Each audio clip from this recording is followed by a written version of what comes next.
ጎመን አይበሉ ያበሻ ጎመን ጥቁር ጎመን ምናምን ለምንድነው እስቲ ጎመን ብቻ አይደለም ይልሻል የማያፈራ ዘር የማይተካ እጽዋት ርኩስ ነው ተብሎ ይታመናል ያንን ጊዜህን በውትድርና ማሳለፍ ምን ተቀመው ላይ ለጽላቱ የሰጡት ዋጋ ቦታ እንዲገዛላቸው አደረገ ማለት እንዲታዘዝላቸው አደረገ ማለት በደመና የተሰወረው ህፃን እንዴት ሊሰወር ቻለ አሁንስ ተሰውሮ ነው በዛው የቀረው ምንድነው የተፈጠረው ነገር ሰዎችን ሲቀስፍ ካህናትን አላስጠጋም ያለ ከባድ የሆነ ጽላት ለሶስት ሌቦች ተነስቶ ሄደ ማለት ሰው ሲጠጋው ፍም እሳት ይሆናል የትኛውንም ስህተት ፈጽመሽ ከተጠጋሽ ይቀስፋል ብዙ ካህናትን ገድሏል ብዙዎችን አሳደዋል ብዙዎችን ወደ ላይ ሰቅሎ በእሳት ጅራፍ ሁሉ ገርፏል ሞቶ በመጻፉ ኃይል የተነሳ ሰው አሁን በህይወት አለ መጻፉ ሲቀመጥበት የተነሳ ሰው አለ ሰው ለመርዳት አምላክ ወይ መልአክ ወይ ዲግሪ ወይ ባለስልጣን ወይ ባለሀብት ሊሆን አይገባም ሰው ለመርዳት ሰው መሆን በቂ ነው የሚለው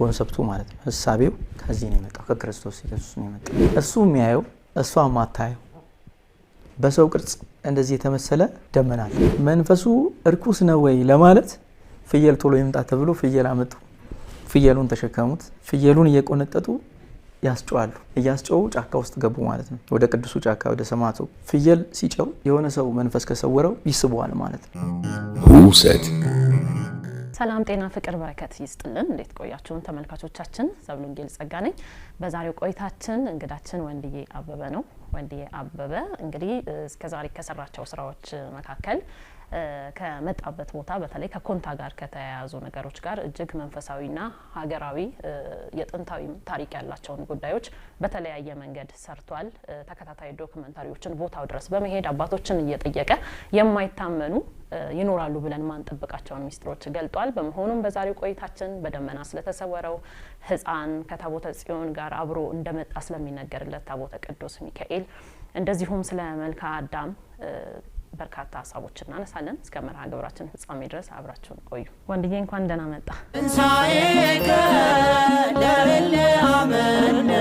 በሶስተኛው ቀን ሞትን ድል አድርጎ በትንሳኤው ትንሳያችንን አወጀልን እንኳን ለብርሃነ ትንሳኤው አደረሳችሁ አደረሰን እነሆ ቋንቋይነሽ ሚዲያና ኤል አኮቴት የጉዞ ኤጀንት የትንሳኤን በዓል በኢየሩሳሌም ልታከብሩ ከመቼውም በተለየ ሁኔታ ዝግጅታችንን ጨርሰን እየጠበቅናችሁ ነው መነሻችን ሚያዝያ 5 የሆሳና ማታ ሆኖ መመለሻችን ደግሞ የዳግማይ ትንሳኤ ሚያዝያ 19 ይሆናል በጉዟችን ላይ ከእስራኤል በፊት በጆርዳን ለ3 ቀን ያህል የሙሴን መቃብር የናሱን እባብ ኤልያስ ያረገበትን ያዕቆብ ከእግዚአብሔር ጋር ሊታገለበትን ዮሐንስ መጥምቅ አንገቱ የተቆረጠበትንና ሌሎችንም የምናይበት መርሃ ግብር ሲኖረን ከዚያም ወደ እስራኤል ተሻግረን 12 ቀናትን ደግሞ በመላው እስራኤልና ፍልስጤም ያሉትን ቅዱሳን መካናት እንሳለማለን የጉዟችን ልዩነት መንፈሳዊነቱ ስለሆነ በመንሄድበት ሁሉ ጸሎት ዝማሬ ትምህርትና ልዩ ልዩ ገለጻዎች አይለየንም ተጓዦቻችን ሁሉም በሚባል ደረጃ ቆራቢዎች ስለሆኑ በቆይታችን ለ3 ቀናት የቁርባን ፕሮግራሞች ይኖራሉ በውጭም ዓለም ያላችሁ ሁሉ እናንተም ራሳችሁ ካላችሁበት ሀገር መታችሁ አብራችሁን መሳለም እንዲሁም እናት አባቶቻችሁን ከኛ ጋር ይዘንላችሁ እንደምንመጣ ስንገልጽላችሁ በታላቅ ደስታ ነው ልዩነታችን መንፈሳዊነታችን ቋንቋይነሽ ሚዲያና ኤል አኮቴት የጉዞ ኤጀንት መልካም ትንሳኤ የምህረቱን ዓመታት መቁጠር ጀመርን ትንሳኤ ከለለ አመን ወንድዬ እንኳን ደህና መጣ እንኳን ደህና ቆያችሁ እንግዲህ በመግቢያ ላይ እንዳልኩት ብዙ ሰው የሚያቀም በሌላ ስራ ሊሆን ይችላል ብዙ ጊዜ ሚዲያ ላይ የምትቀርብበት ሌላ የሙያ ዘርፍ ውስጥ ስላለህ ማለት ነው ዛሬ የተገናኘንበት ጉዳይ ግን ከዛ በፊት ባላገሩ ቲቪ ላይ በተከታታይ የሰራሃቸው አስደናቂ ዶክመንታሪ ቪዲዮዎች ነበሩ በደንብ ታሪክ ሊሆኑ የሚገባቸው ሰው ጋር ሊደርሱ የሚገባቸው ጉዳዮችም ስለሆኑ እነሱንና ሌሎችንም አዳዲስ ሀሳቦች ጨምረን እንድናነሳ ነው ዛሬ ተገናኘነውና እንኳን ደህና መጣ በድጋሚ እንኳን ደህና ቆያችሁኝ በድጋሚ በጣም በርካታ ሀሳቦችን አሁን ብዙ ጊዜ የኢትዮጵያ ታሪክ ሲነሳ ሰሜን ኢትዮጵያ ላይ ትኩረት ይደረጋል እንደምታውቀው በታሪክ መጻሕፍትም በትምህርት ቤትም ስንማር ብዙ መረጃ የተመዘገበው እዛ አካባቢ ነውና አንተ ደግሞ በዚህ ከደቡብ ኢትዮጵያ በተለይ ኮንታ ውስጥ ያሉ መንፈሳዊም ታሪካዊንም ጉዳዮች ታነሳለና ግን እነዚህ ነገሮች ለመስራት መጀመሪያ ፍላጎት ያስፈልጋል ጥልቅ የሆነ መነሳሳትም ያስፈልጋልና አንተን ወደዚህ ነገር የገፉ ምክንያቶች ምንድናቸው እንግዲህ ያው እግዚአብሔር ብዙ ጊዜ ስራውን የሚሰራው በተናቁ በትተው በማይጠበቁ ሰዎች ነውና ይመስለኛል ያው የእግዚአብሔር ፍቃድ ነው የመጀመሪያው። ማሰብንም ማድረግ ደግሞ መቻልንም የሚሰጠው እግዚአብሔር ስለሆነ መነሻው ያው እግዚአብሔር ሲፈቅድ ነው። የእግዚአብሔር መልካም ፍቃድ ስለነበር ነው ብዬ አስባለሁ። ከዛ ባሻገር ያው ምክንያቴ ነው ብዬ ከምጠቅሰው የመጀመሪያው አባቴ ነው። አባቴ ያው ህፃን እያለሁ በተደጋጋሚ 3 ነገሮችን ይለኝ ነበር። አንደኛ በመንፈሳዊ ህይወት ውስጥ እንዳልፍ ልጅ ሳለሁ ማለት ነው። በመንፈሳዊ ህይወት ውስጥ ማለፍ እንዳለብኝ ከፍ እያልኩ ስመጣ ከእግር ኳስ ጋር የሰመረ ልክ የስጋ ዝምድናን በሚመስል መልኩ የሰመረ ግንኙነት እንዲኖረኝ ለአቅመ አዳም ስደርስ ወታደር እንድሆን ልክ ለአቅመ አዳም ስደርስ ወታደር ሁን ነውና ሁልጊዜ እኔም ልጅ ያለው ጠይቀው ነበረ። ትምህርት ቤት አንድም ቀን ሂድ ብለኝ ገፋፍተኝ አታውቅም እና ለምንድን ነው እለዋለሁና ያው የሳይንስ ቀለም ትምህርትን ለግባት እንጂ እውቀት የሚገኘው ከላይ ከፈጣሪ ነው። ስለዚህ ለአንተ የሚያስፈልግህ ጥበብ ነው እና ያው ሰው ሆነን ተወልደን ሰው ሆነን ተሰርተን የምናልቅባቸውን መንገዶች ነው እንድጓዝ የሚፈልገው እና ሁልጊዜም ወታደርም ስትሆኝ የድርጊት ሰው ነው የምትሆኘው እና ልጅም ሳለው እሱ እንዳለው ቤተክርስቲያን እናዘወትር ነበረ። ህፃናት ሰንበት ትምህርት ቤትም እንደዚሁ ጅማ ደብረ ኤፍራታ ቅድስተ ማርያም ሊቀ መዘምር ነበርኩ። ከዛ ደግሞ ከእግር ኳስ ጋር የሰመረ ኳስ የሚጫወት ነበር። ፕሪሚየር ሊግም ብሔራዊ ሊግም ተጫውቻለሁ። መከላከያም ብዙ ክፍሎች ውስጥ ተጫውቻለሁ። ከዛ ደግሞ ያው ወታደር ሁሉንም ሆኛለሁና አባቴ ነው የመነሻ። ወታደር የሆንከው መቼ ነው ማለት ነው? በ1990 ግንቦት 4 ኤርትራ ኢትዮጵያን እንደወረረች ያኔ ሰኔ 21 ነው ብር ሸለቆ ማሰልጠኛ ማዕከል የተዘጋ ነበረ። መንጠረን ገብተን መስከረም 14 3 ወር ስልጠና ወስደን መስከረም 14 1991 ዓ.ም በቀድሞ ጠቅላይ ሚኒስትር መለስ ዜናዊ ተመርቀን ወደ ባድመ ሽራሮ ግንባር አዳጋራ የሚባልበት ቦታ ላይ ከነባር ሰራዊቱ ጋር ተቀላቅለን የትግል ህይወቴን ሀብዬ ጀመርኩ ማለት ነው። በጣም በልጅነት ነው ማለት ነው? አዎ ወደ 16 ዓመት ገደማ ነው ያኔ። ያንን ጊዜህን በውትድርና ማሳለፍ ምን ጠቀመ? አሁን ላይ ወታደር ስትሆኚ የመጀመሪያው ሀገር ምንድነው፣ የሰው ልጅ ምንድነው፣ ታሪክ ምንድነው፣ ሃይማኖት ምንድነው የሚለውን ነገር በትክክል የምትረጅበት ይሄ ስርዓት የሀገር ፍቅር የሚባለው የእውነትም ስለ ሀገር የዜግነት ማለት ለዜግነት ክብር ህይወት ሲከፈልበት የምታይበት እዚህ ጋር ኮንዶሚኒየም ቤት ሲሰጥሽ ወይም የሆነ ኮንቴነር ቤት ሲሰጥሽ ሀገሬ ሀገሬ የምትይበት ስትነጠቂ ደግሞ የታባቷ በአፍጥማ ትደፋ አይነት የምትይበት አይደለም እና ወታደር ስትሆኚ በእኔና በተወለድኩባት አፈር መካከል ያለው ይሄ ውስጣዊ የራይ ስጋ ዝምድና ሚስጥር የሚገለጥልሽ የሀገር ፍቅር የሚበራልሽ ወታደር ቤት ነው እና ትልቁን ነገር ውስጤ ትልቁን ነገር ተሞልቻለሁ። ቅድም እንዳልኩሽ ሰው ሆኜ ተፈጥሬ ሰው ሆኜ ተሰርቻ ያለኩት ወታደር ቤት ነው ብዬ አምናለሁ። ስለዚህ ሶስቱ የአባት ምክሮች በጣም ትክክል ናቸው ማለት ነው። ትክክል በአንተ ስብዕና ላይ። እስቲ ወደ ዋና ጉዳይ ደግሞ እንምጣ። ኮንታ ብዙ ጊዜ ስናያት በቪዲዮም በጣም በደመና የተዋጠች ስፍራ ነው።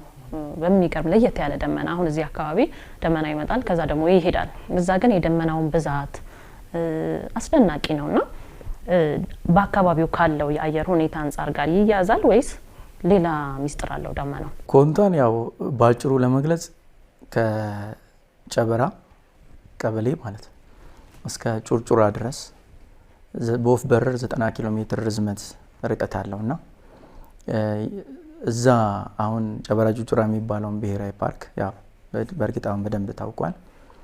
ወደ 90 ኪሎ ሜትር ርዝመት አለው። በውስጡ ወደ 4 የሚሆኑ ሀይቆች አሉ።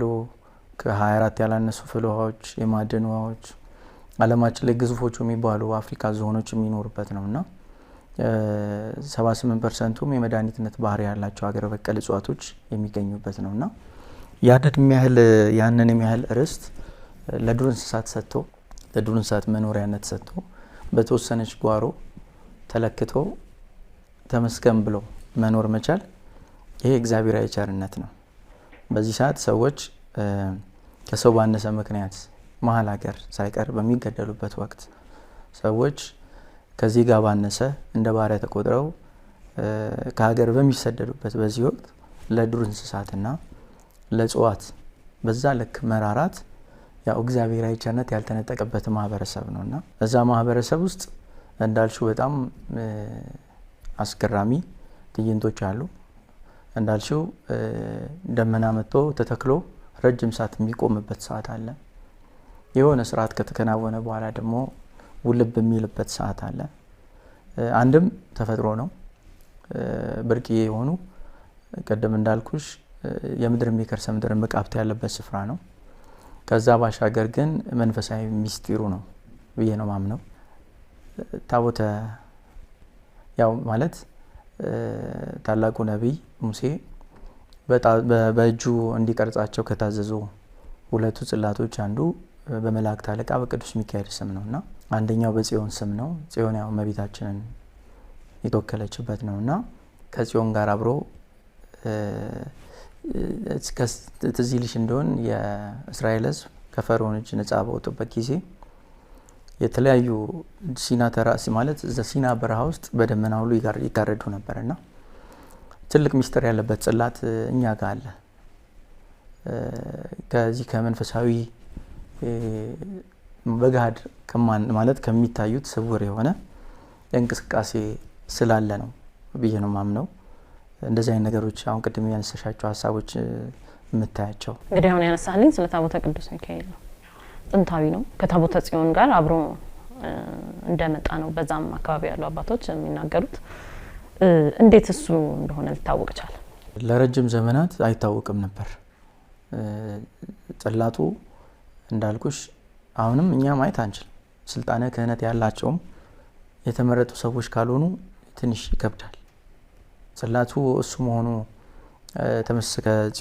ከጽዮን ጋር ተመሳሳይ እንደሆነ ሊነገር የቻለበት ምክንያት ያው ረጅም ዘመናት ተዳፍኖ ዝም ብሎ ጽላቱ ጋር ሰው መጠጋት አይችልም። ሰው ሲጠጋው ፍም እሳት ይሆናል። የትኛውንም ስህተት ፈጽመሽ ከተጠጋሽ ይቀስፋል። ብዙ ካህናትን ገድሏል። ብዙዎችን አሳደዋል። ብዙዎችን ወደ ላይ ሰቅሎ በእሳት ጅራፍ ሁሉ ገርፏል። ጽላቱ ከምንጠቀምበት ይልቅ ብዙዎችን አሁን ያ ጽላት ያለበት ስፍራ ኮንታ ላይ አጋሪ ኃያሉ ጫካ የሚባል አለ። ግዙፍ ጫካ አለ። እዛ አናት የኮንታ ገዢ መሬት የሚባልበት ስፍራ ላይ ነው ያለው አጋሪ የሚባልበት ቦታ እንዳልኩሽ እና ረጅም ጊዜ በተደጋጋሚ ሰዎች ይቀሰፋሉ። አላወቁም ምንድነው እንዴት መዳን እንዴት መጠቀም እንዳለብን ያለማወቅ ችግር እና ዝም ብሎ የኖረ ግን እያንዳንዱ የሚያደርጋቸው ተአምራትና ገድላት ስለ አክሱም ጽዮን ከተጻፉ ጋር ተመሳሳይ ባህሪ አለው።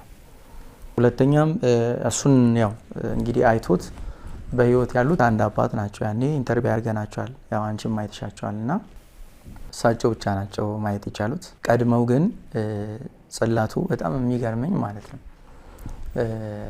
በ85-86 ዓመተ ምህረት ገደማ ነውና ክብሩን መግለጽ ሲፈልግ ማለት ነው 3 ሌቦች ከሩቅ ነው የመጡት። ያው አዋቂዎች አባቶች የሚሉት ምንድነው ሌቦች አይደለም አዋቂዎች ናቸው ብለው ነው የሚሉት እና ከሩቅ ነው የመጡት። በቤንች በኩል ነው የመጡት። አንደኛው ስልጣነ ክህነትን ያፈረሰ ካህን የነበረ ነው። ሁለቱ ኖርማል ሰዎች ናቸው። መተው እንደዚህ አይነት ያው እንዲ ምልክት ተብለው ከውጭ በተሰጣቸው ከአሜሪካ የነበረ ሰው አለ ይሄንን ጽላት የሚያስፈልግ እንደዚህ አይነት ምልክት ያለው እንዲህ አይነት ታምራትን የሚሰራ ኢትዮጵያ ውስጥ ምናም ሲባል እንደዚህ ነው ኮንታ ላይ ሰምተናል ብለው ይመጡና ያንን ጽላት ማለት ስንት ዘመን ሰዎችን ሲቀስፍ ካህናትን አላስጠጋም ያለ ከባድ የሆነ ጽላት ለ3 ሌቦች ተነስቶ ሄደ ማለት እና በሰንዴል አስረውት አንጠልጥለውት ልክ ጉዞ ሲጀምሩ እጅና የሁሉም የሶስቱም እጃቸው ታስረዋል። ወደ ኋላ እንዲህ ተጠፍንጎ ታስረዋል። ያው የታሰረ ነገር የለም። እንዲህ እጃቸው ተወጥሯል ሰውነታቸው እና እነሱ እንደዚህ ነው መሄድ የሚፈልጉት።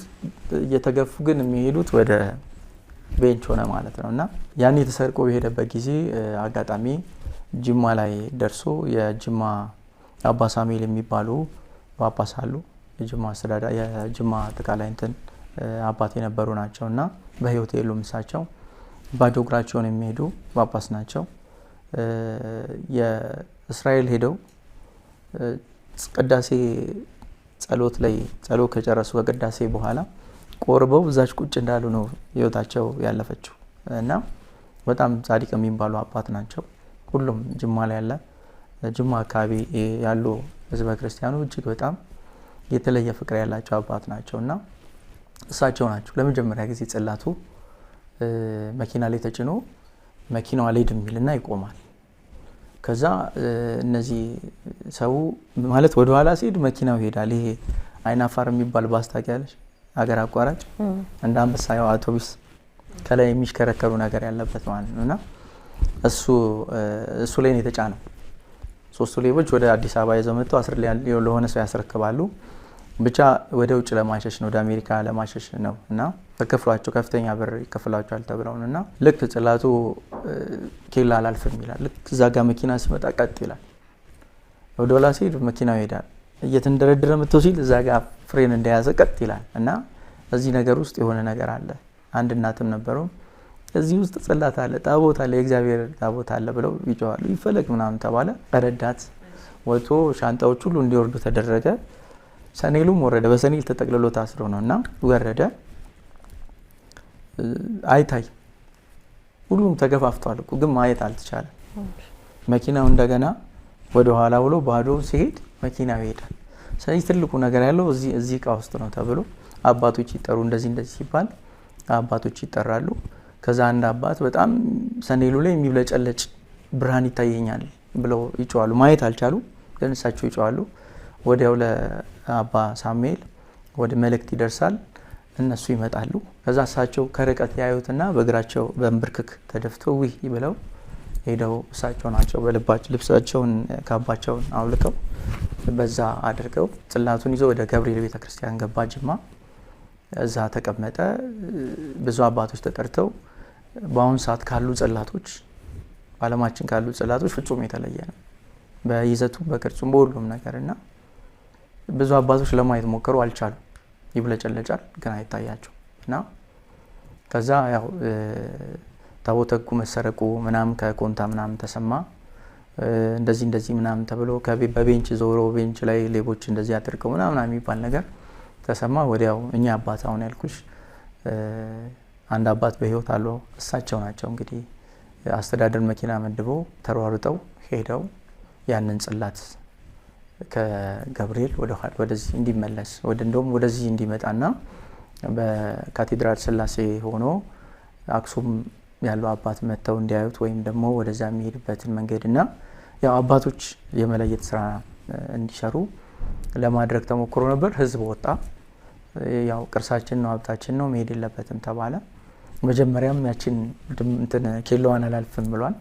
በዛ መልክ እንግዲህ ወደ ኋላ ተመልሶ ለጊዜው ከዋናው ከሲኖዶስም ከአክሱምም አባቶች መጥተው እስኪያዩና ነገሮች እስኪጣሩ ወዳለበት ይመለስ የሚል ውሳኔ ተሰጥቶ ያኔ አቡነ ጳውሎስ ነበሩ የፓትርያርክ ማለት ነውና ያኔ ገባ። ወደዛው ሄደ። ስቲል እስካሁን ያው በትልቅ ካዘና የብር ካዘና ተሰርቶ እዛ ውስጥ እንዲቀመጥ ተደረገ። አይወጣም፣ አይገባም። ሰዎች ሊያከብሩት አመታዊ ክብረ በዓል ላይ አይወጣም፣ አይንቀሳቀስም። እሱን ይዘው ብቻ ከከባድ እና ብዙ እንደው ባናወራ ስለዚህ ነገር ስለ ቅዱስ ሚካኤል ከታቦተ ጽዮን ጋር ስለገባው በደንብ የተጻፉ የታሪክ ጽሁፎችም አሉ፣ መረጃዎችም አሉ። እንደውም በአዲስ አበባ ውስጥም ነው የሚሉ ሰዎች አሉ። ወደ ተከዚ አካባቢ እየላ ሚካኤል እየተባለ የሚጠራው እሱ ታቦት እንደሆነ ይነገራል። እዚህ ጋርም ደግሞ ኮንታ ውስጥ በቂ መረጃና ታሪክ አለ።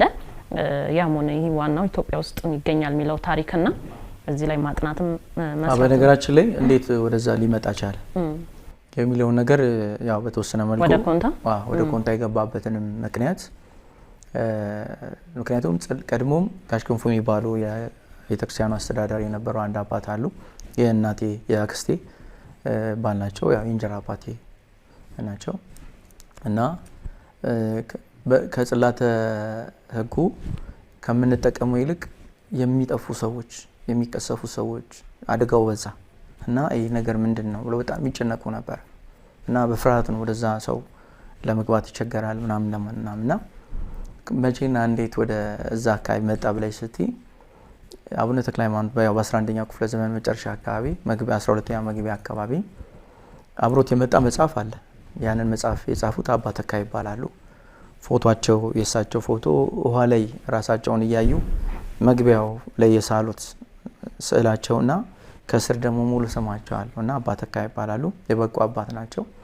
አቡነ ተክለ ሃይማኖት አልነበሩም። ጽላቱን አክብረውት የሚይዙት አባ ተካ ናቸው እና አቡነ ተክለ ሃይማኖት የኦሞቲክ እዚህ ኦሞን ወንዝ ተንተርሰው የተመሰረቱ ህብረተሰቦች ላይ ክርስትናን የሰበኩት ያው እሳቸው ናቸው። በአብ ወልድ መንፈስ ቅዱስ የሚያጠመቁት አቡነ ተክለ ሃይማኖት ናቸው እና ለ12 ዓመታት እንግዲህ ከሰሜን ተነስተው መሀል ኢትዮጵያን አልፈው እዛ ደቡብና ደቡብ ምዕራብ ላይ ወላይታ፣ ጋሞ፣ ጎፋ፣ ዳውሮ፣ ኮንታ እነዚህ ኦሞን ውስጥ ተንተርሰው የተመሰረቱ ቤተሰቦች ላይ ትልቅ ስራ ሰርተዋል። ክርስትናን ከማጥመቅ ጀምሮና 12 ዓመት እዛ ሲመላለሱ ምን ያደርጉ ነበረ እንዴት የሚለውን በአቡነ ተክለ ሃይማኖት ደባቂነት በአባ ተካ ያው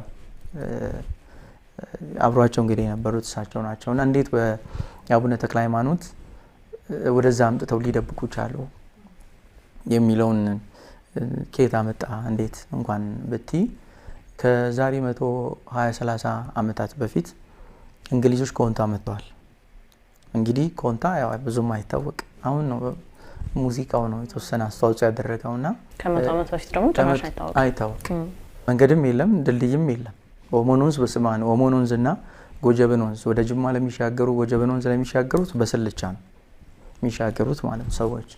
ኦሞን ወንዝ ደግሞ በስልቻ ነውና ድልድይም መንገድም የለም። መንገድ ድልድይ በሌለበት እንዴት ከ120 ምናምን ዓመታት በፊት እንግሊዞች እንዴት መጡ ብለሽ ስትጠይቂ ይመጣሉ። ከዚህ ካሁን ከምስጥረኛው ስፍራ ወይም ቅዱሱ ታቦት ካለበት ተራራ በስተጀርባ ራቅ ብሎ አንድ በጣም ሹል ተራራ አለ እና ያንን ተራራ ዘላስተ ማውንቴን ብለው የሰየሙት እነሱ ናቸው። አሁን ያ ተራራ ላስቴ ማውንቴን ተብሎ ይጠራል። ወደ ባህል ወስደውት ማለት ነውና እንግሊዞች ከእንግሊዝ መጥተው እዚህ ጋር የክርስትና ስም እስኪመስል ድረስ ለተራራ ስያሜ መስጠት ብቻ መጥተው ሲሄዱ አሻራ እየጣሉ ነው የሚሄዱት እና ጣሊያኖች መጡ ከ100 ምናምን 20 ዓመታት በፊት መጥተዋል እና ጣሊያኖች ሁለት ደግሞ የቀበሩት ኮንክሪት አለ ስቲል እስካሁን ድረስ ያልተከፈተ ያልተቆፈረ። አንዱ እዛው አጋሪ አያሉ ጫካ ውስጥ ነው። አንዱ ደግሞ ሀመያ 13 ኪሎ ሜትር ላይ እመቤታችን ቅድስት ድንግል ማርያም አለች ደብረ ኤፍራታ። ከሷ አጠገብ ፈረንጅ ዞዜ ተብሎ ይጠራል። ፈረንጅ ዞዜ ማለት የፈረንጅ ተራራ ማለት ነው። የፈረንጅ ተራራ የሚለውን ስያሜ ያገኘው ያቺ ጉብታ ጣሊያኖች የቀበሯትና እዛ ጋር የተወሰነች ድንኳን አድርገው ያርፉባት ያድሩባት ነበርና ጣሊያኖች መጥተው ፈልገው ሲመጡ 21 ምናምን ነበሩ። የተመለሰው በህይወት አንድ ነው እና 20ም የሞቱት አጋሪ ላይ ነው አያሉ ጫካ ውስጥ ነውና ምን አይነት ጦርነት ነበረ እንዳቲ እዛ የሚዋጋ ሰራዊት መሳሪያ የታጠቀ የለም። ሊደራደሩት የማይችለውን ኃይል ገብቶሻል እና ከፍተኛ የመቀሰፍ አንዱ ነው በህይወት የተረፈው። ጣሊያኖች በዚህ ልክ መጥተው ሲመለሱ ታሪክ አለ፣ የቀበሩትም አሻራ አለ። ጀርመኖች መጥተዋል። ጀርመኖች ሲመጡ እዛች ሚስጥረኛዋ ስፍራ ላይ ሲያስሱ ስጦታ ብለው የሰጡት የሚገርም ለቤተክርስቲያኗ ሳንቃ በረናት ለሷ መቆለፊያ ቁልፍ የሰጧት አሉ። ጀርመኖች መጥተዋል። እስራኤሎች መጥተዋል። ሩሲያዎች መጥተዋል። ሩሲያውያን ሲመጡ ደግሞ ከሩሲያ ሲመጡ የአፍሪካ ዞን እዛው ጨበራ ላይ ያለው አፍሪካ ዞን ያው መነሻው እንትን ሩሲያ ነው ተብሎ ይታሰባል። የአፍሪካ ዞኖች መገኛ ሩሲያ ነው ተብሎ ይነገራልና እነሱ አሁን ጠፍተው ዝርያቸው እዚህ ብቻ ነው ያለው ማለት ይቻላል። የነሱን ጂን ለመውሰድ ዘራቸውን ለመውሰድ መጥተው ግን እነሱ ላይ አሰሳ የሚያደርጉት ያው ነው የምልሽን ሚስጥረኛውን ስፍራ ነው ወይም ቅዱሱን ጫካ ነው እና ብዙ ሀገራት መጥተዋል እና ሁሉም ሲመጡ ግን አብዛኛዎቹ ሲመጡ ይናገሩ የነበረው ምንድነው ተክለ ሃይማኖት የሚባል ሰው ይመላለስ የነበረበት ቦታ እያሉ አባቶችን ሰዎችን እያጠያየቁ እየተመሩ ነው ወደዛ ስፍራ ይመጡ የነበሩት እና ይሄ ጽላተ ሙሴ መጥቶ የተሸሸገ ወይም የተደበቀው በአቡነ ተክለ ሃይማኖት መሪነት በአባ ተካ አባትነት ነውና አባ ተካ ከጽላቱ ጋር ይኖሩ የነበሩ አባት ናቸው። የበቁ አባት ናቸው። እያንዳንዷን ነገር ጽላተ ሙሴው ከየት እንደመጣ መቼ እንደመጣ የት እንደገባ የት እንዳረፈ የት ቦታ ላይ ምን እንደሆነ እንዴት አድርጎ ብቻ ያረጉ እዛ እንደገባና እያንዳንዱ ታሪክ አለው። ያ መጽሐፍ በእርግጥ መጽሐፉ 2004 ላይ ነው አይደለ?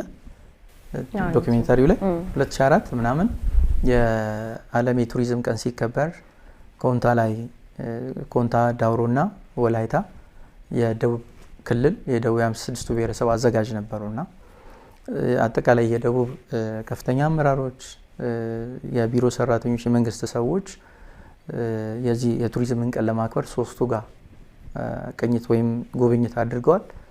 ያኔ ነው ለጉብኝት ተብሎ ይውጣ ተብሎ በአቶ ሽብሩ የኮንታ ልዩ ወረዳ አስተዳዳሪ ያኔ አቶ ሽብሩ ይባላል አቶ ሽብሩ እሸቱ ይባላል። እሳቸው አቶ ሽብሩ እሸቱ ደብዳቤ ጽፎ ለሊቀ ትጉሃን የሚባሉ መመሬ ታደሰ የቤተ ክህነት ኃላፊው መመሬ ታደሰ ይባላሉ። አሁን በህይወት የለውም። ለሳቸው ደብዳቤ ጽፎ ይውጣና ለህዝብ ይታይ በሚል ያኔ በወጣበት ነው እንግዲህ ያ መጽሐፍ አይወጣም። መጽሐፉ ከጽላቱ ስር ነው የሚቀመጠው። በነገራችን ላይ መጽሐፉ እንዲህ ተወስዶ ሲከፈት ብርሃን ይወጣዋል።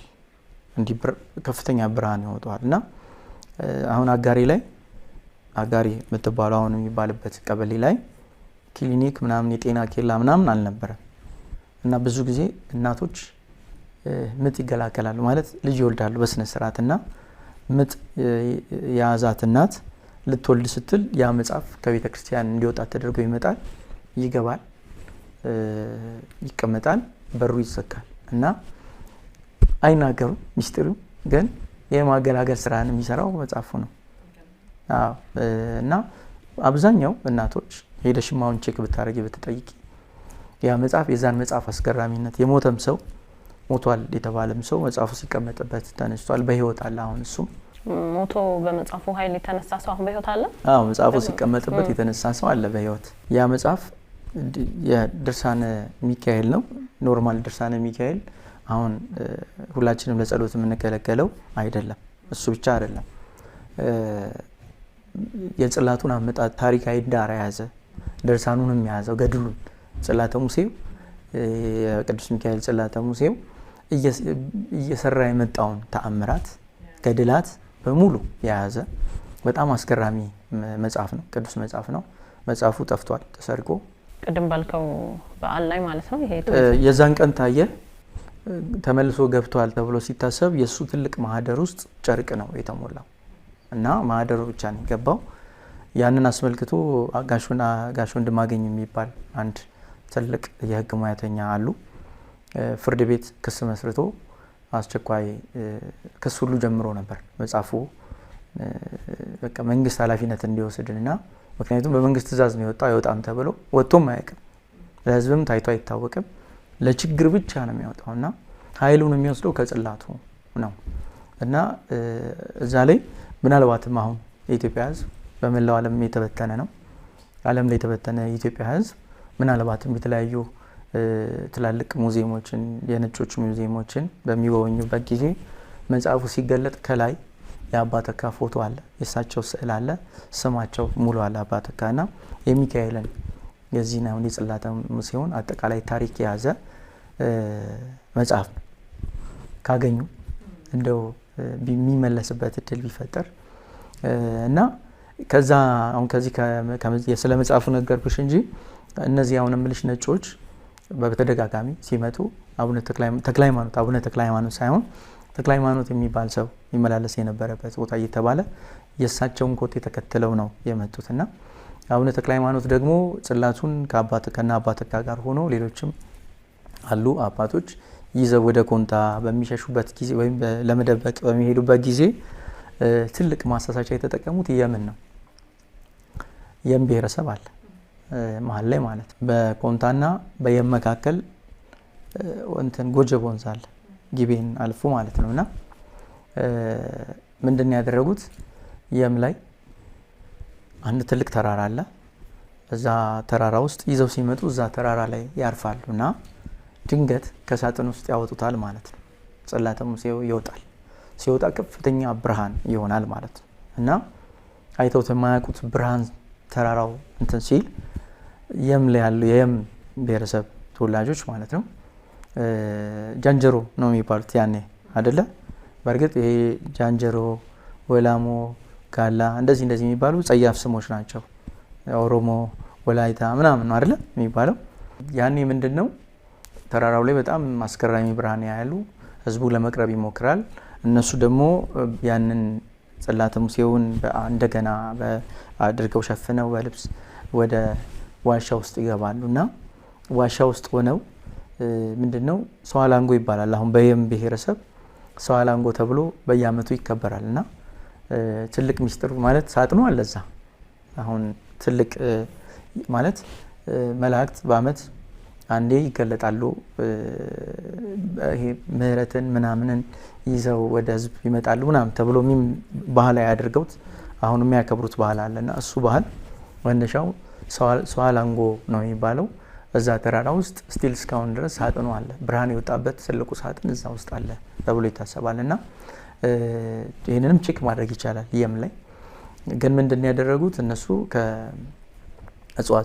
እጽዋት ቆርጠው እሱን ቦርብረው እዛ ውስጥ ጽላተ ሙሴውን እንደ ሰረገላ ጽላቱ እጽዋቱን አድርገው በእጽዋት ውስጥ ሰረገላ አድርገው ማለት ነው።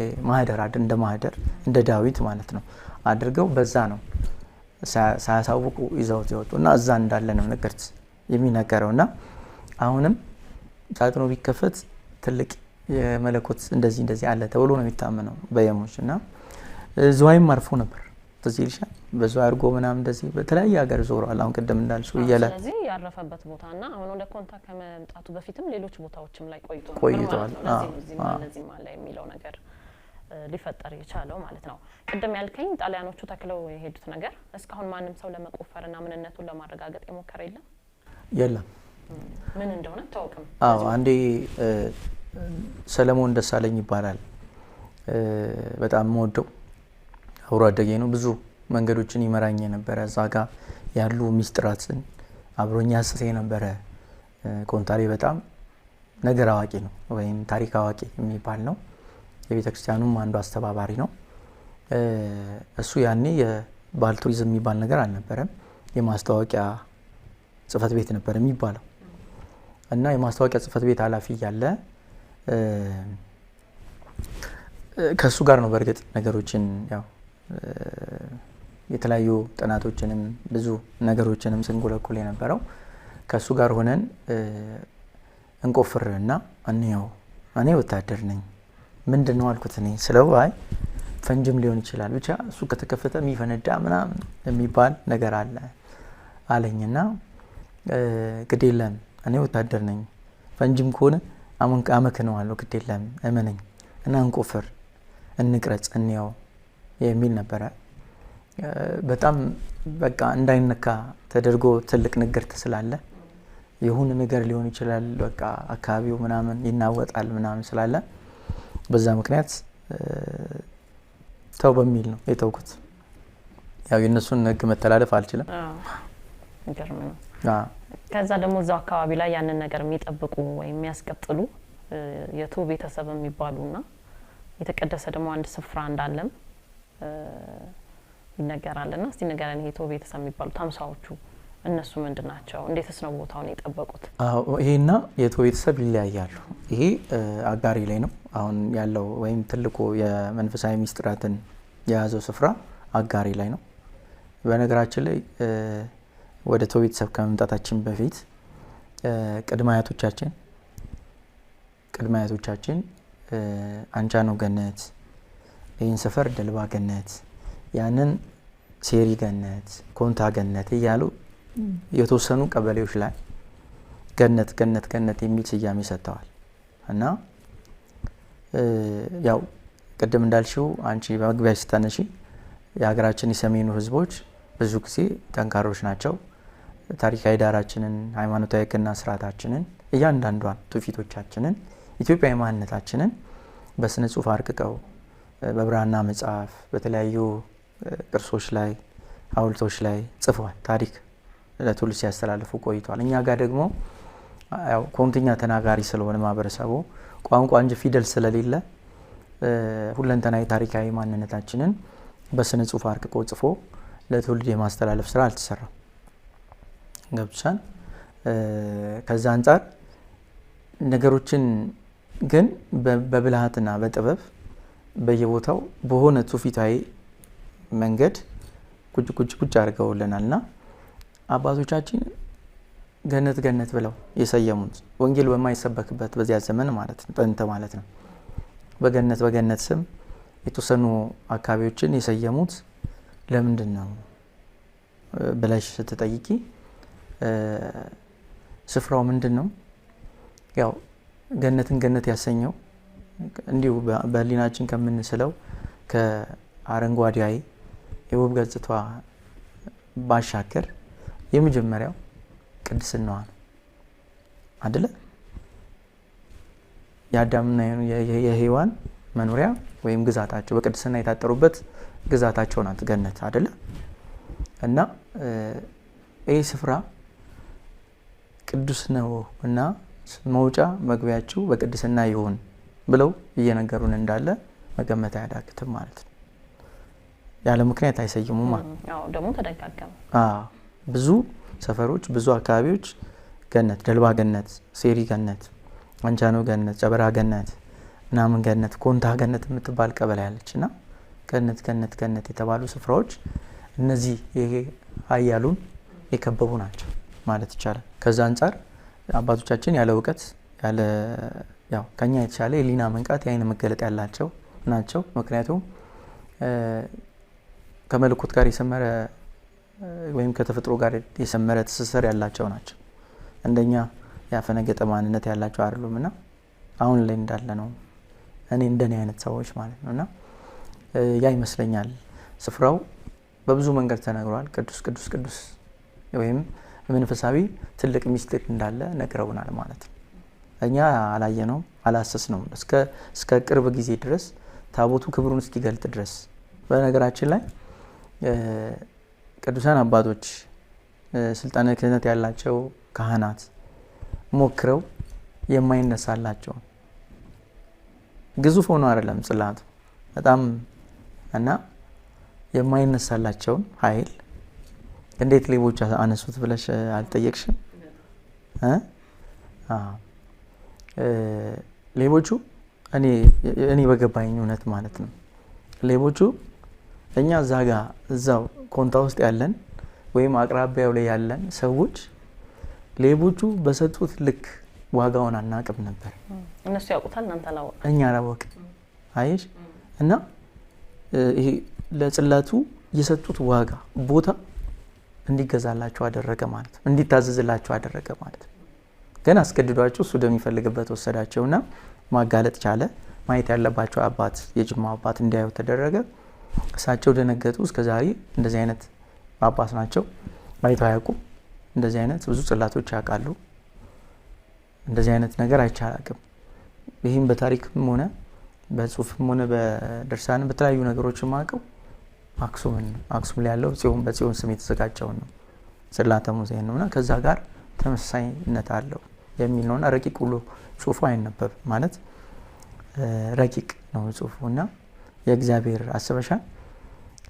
የእግዚአብሔር ትልቁ እሳተ መለኮትነቱ በትልቅ ሞገስ የተገለጠው ደብረ ሲና ተራራ ላይ ነው በተደጋጋሚ ለሙሴ እና የእግዚአብሔር ጣት ነው ሙሴ አዘጋጀው እንዲያዘጋጀው ተነገረው። ሙሴ 40 ቀን 40 ሌሊት በሲና ተራራ ተሰወረ፣ ጠፋ አይደል? አያዩትም አያገኙትም ነበር እኮ።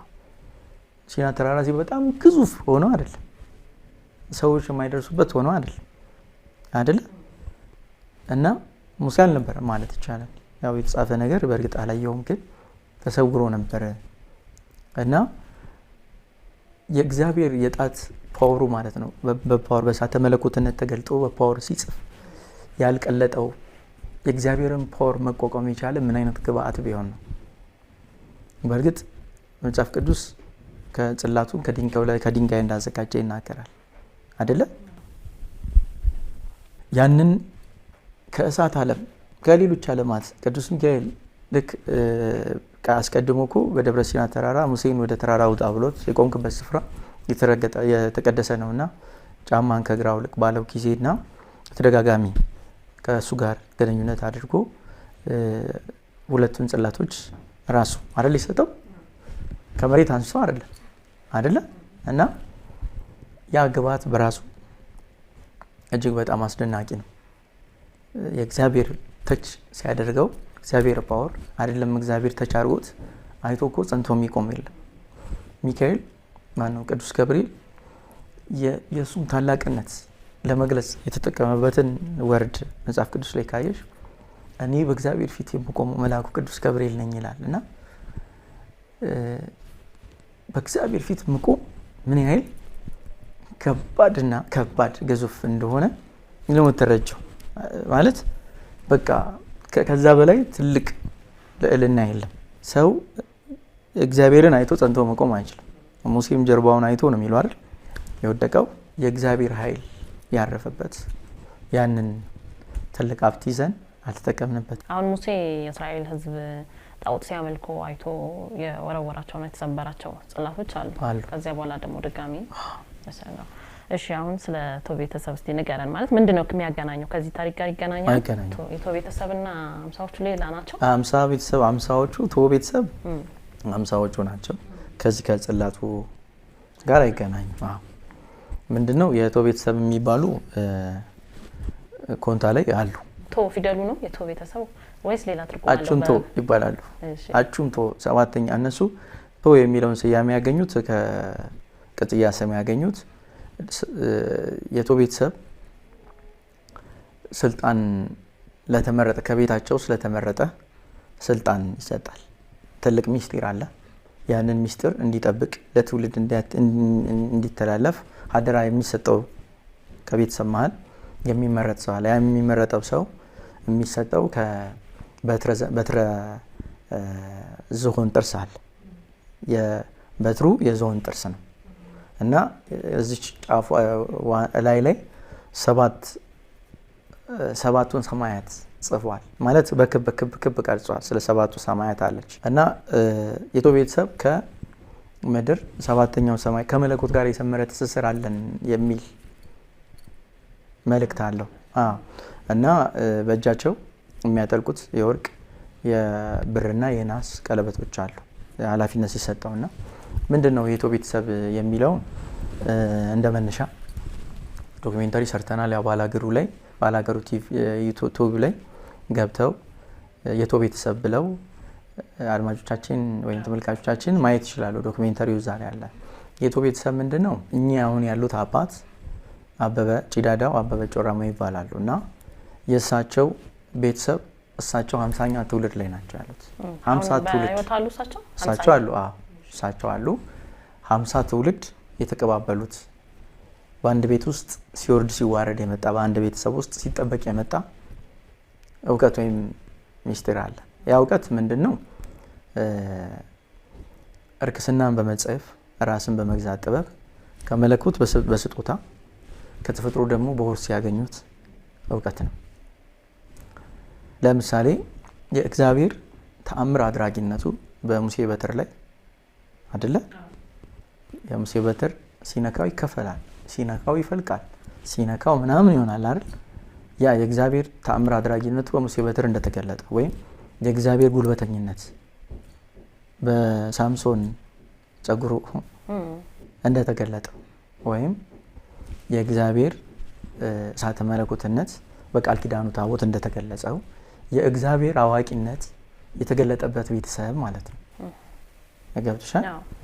እግዚአብሔር ዛሬን ትላንትን ያውቃል፣ ዛሬም አለ፣ ነገም ይኖራል። ዓለምን አሳልፎ ይኖራል። ዛሬ ላይ ሆኖ ነገን ያውቃል አይደል? ነገ ምን እንደሚከሰት ያውቃሉ እነሱ ማለት ነው። ቤተሰቡ በነገራችን ላይ ያውቃሉ፣ ጸጋው አላቸው ማለት ነው። ጸጋው አላቸው መገለጥ። ምንድነው መሰለሽ የሚከተሉት ወይም የሚያምኑት የሙሴን የኦሪትን ሕግ ነው ማለት ነው። የኦሪትን ሕግ ነው። የዛሬ አሁን ያሉት የጪዳዳው አበበ ጮራሞ አባት ቅድመ አያት ምናምን ብሎ ሄዶ የመጀመሪያው የነሱ ቤተሰብ የመጀመሪያው አባት ራሱን ከማህበረሰቡ በማግለል እነዚህ መጠጥ፣ ጨዋታ ምናምን የተለያዩ ነገሮች ባሉበት ቦታ ላይ አይገኙም። ራሳቸውን እያገለሉ በቅድስና ውስጥ ሆነው ማለት በጾም በጸሎት ስለ ጾም ስለ ጸሎት እውቀት በሌለበት ሰዓት እነዚህ በቃ እኩይ ተግባራት ወይም ደግሞ የሆኑ ነገሮች ባሉበት ቦታ ላይ የማይገኙና ለብቻቸው ሆነው በቃ ይሄ በጽሞና ውስጥ በተመስጦ ውስጥ ሆነው የሆነ የሚፈልጉት አለ አይደለ?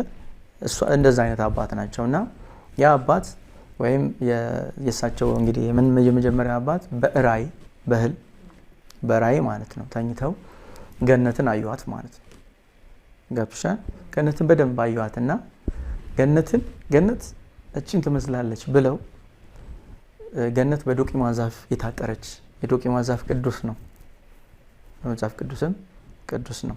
ቅዱስ ማለት ቅስና የሌላቸው ንጹህ የሆነው የሚጠቀሱ አሉ አይደል? አንዱ ዶቂማ ዛፍ ነውና በዶቂማ ዛፍ የታጠረች መግቢያ መውጫውም በቅድስና እንደሆነ እዛች ጋር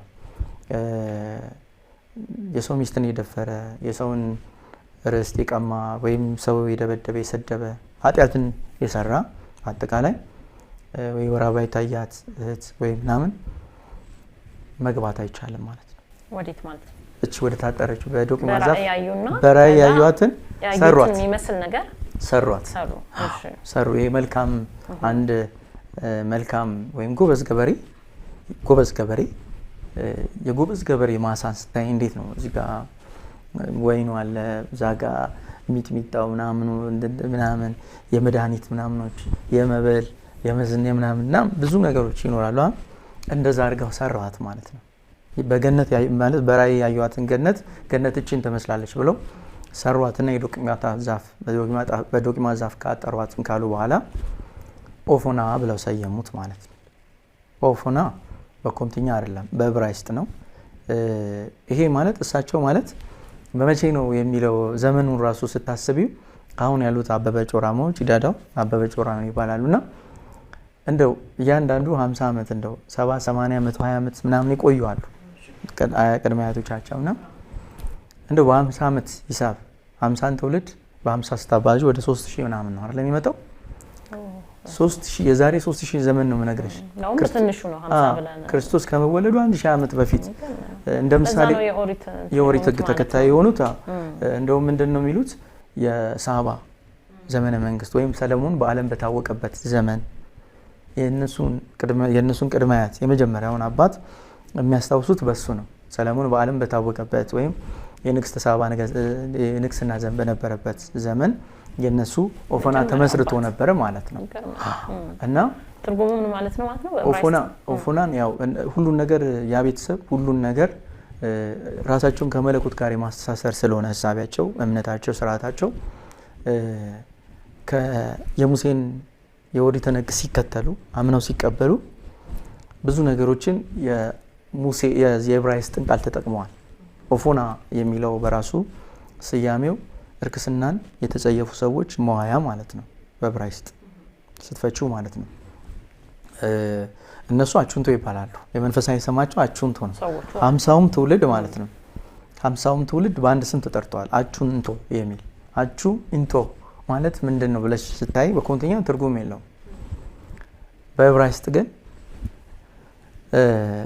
በድብቅ ከፈጣሪ ወይም ከመለኮት በድብቅ ስጦታ የተሰጠው ወይም መክሊት ያለው ማለት ነው። ገብቻና የመንፈሳዊ ስማቸው ነው።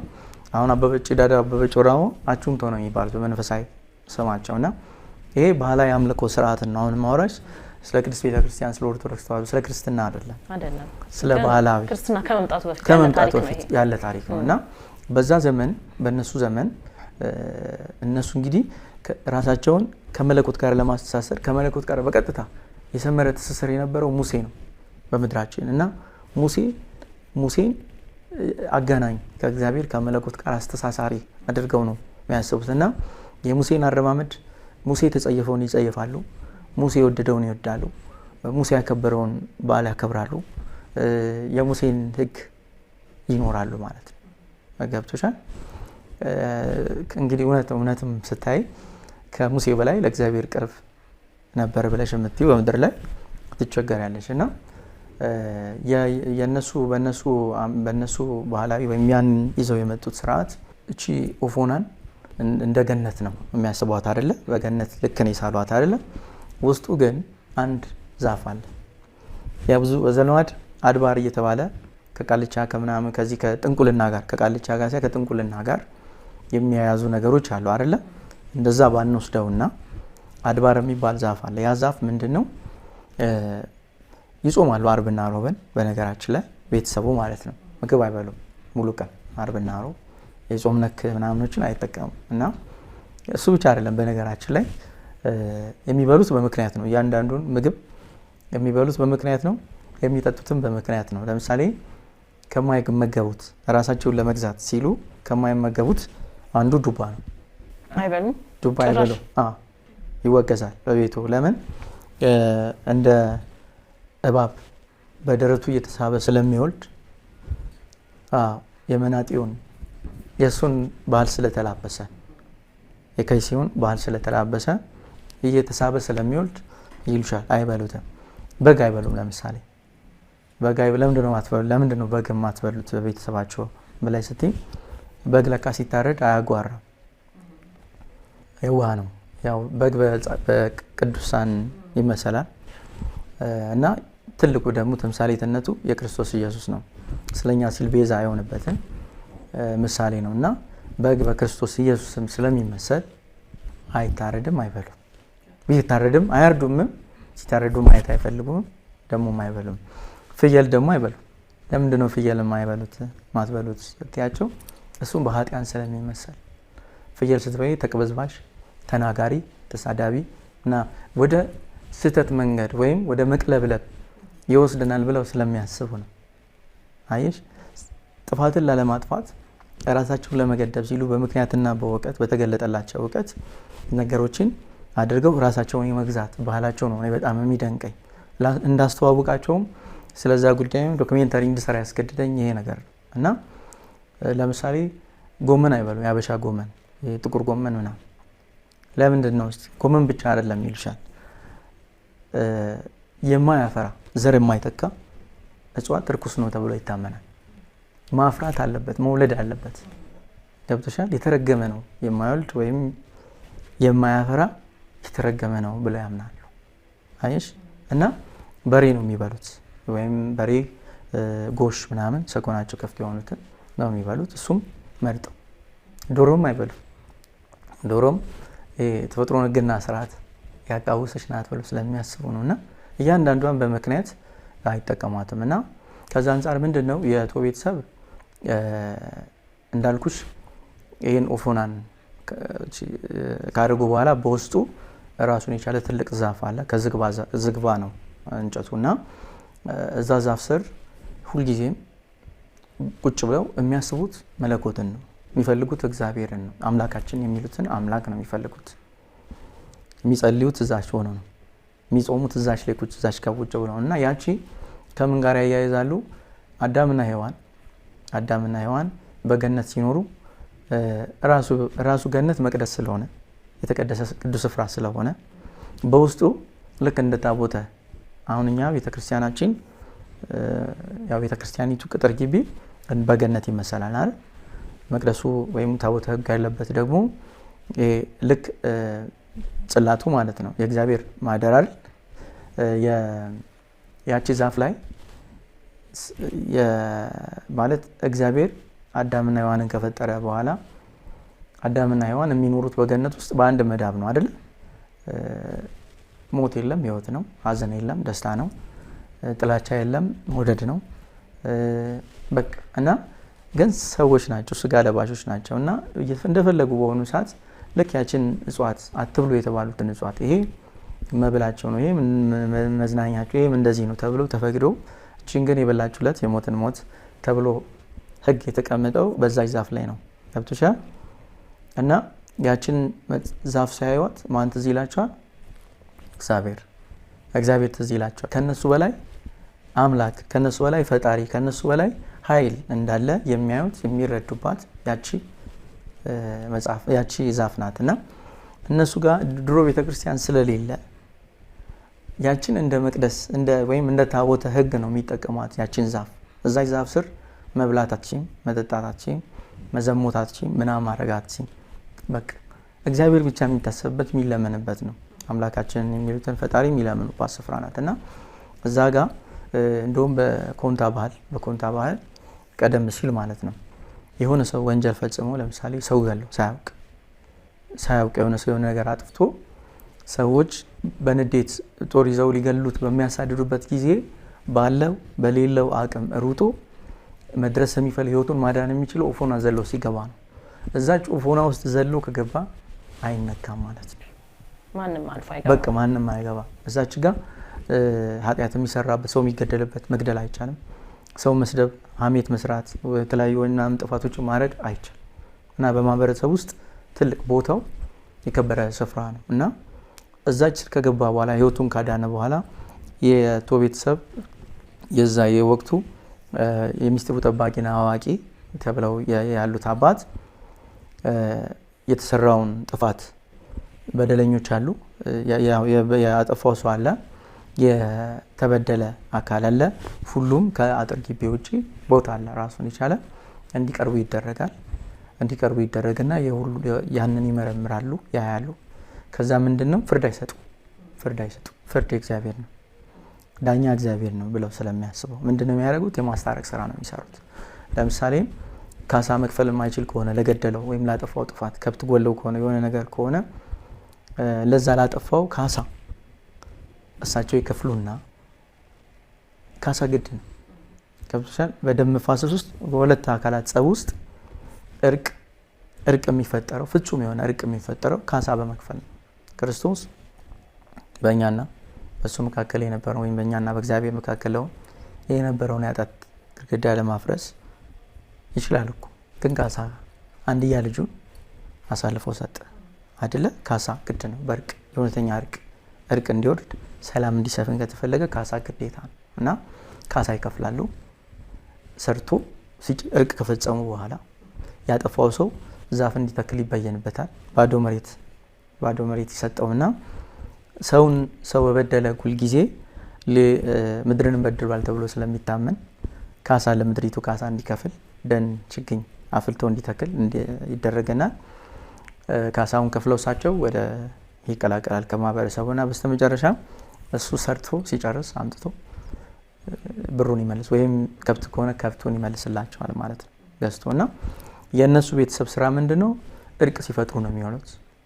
በአካባቢ ውስጥ የተጣላ ሰው ፀሐይ ወጣ ሳትገባ እርቅ መፈጸም አለበት። ያንን ያደርጋሉ። እየዞሩ አካባቢ ላይ የተጣሉ ቂም የቋጠሩ ካሉ ይመጣሉ። እከሌን እኔ በቂም አልያዝኩም ብሎ ከማለ ማለት ገብቶሻል። ይቅርታ ብሎ እግሩ ላይ ከወደቀ ይቅርታ ከተባበለ ይቅርታ ነው። እሳቸው ፊት መጥተሽ አለመታረቅ አይቻልም። እና እንደዚህ አይነት በጎ ተግባርን ሲፈጽሙ የሚውሉ ናቸው። የእግዚአብሔር አዋቂነት የተገለጠባቸው ናቸው የምንለው እርቅ ያው እግዚአብሔር ነው አይደለም? ሰላም መፍጠር እግዚአብሔር ነው አይደለ? የሚሰሩት ጥንቁልናን አይደለም ወይ የሆነ ዶሮ ገሎ አዙረ ምናምን ደጁ ላይ ጣል ወይ ጨሌ የሆነ ነገር ወይ ቅቤ ተቀብተሽ እንደዚህ አድርገሽ ወይ እንዲህ ቅጠል በጥሰሽ እንዲህ አድርገሽ ምናምን የሚል አስተሳሰብ የለም እነሱ ጋር። ሰው በዘልማድ ግን ከጥንቁልና ጋር ወይም ደግሞ ከእንደዚህ ጋር ያያይዙታል፣ ከባዕድ አምልኮት ጋር ያያይዙና እግዚአብሔርን የማያውቁ ነው የሚመስላቸው።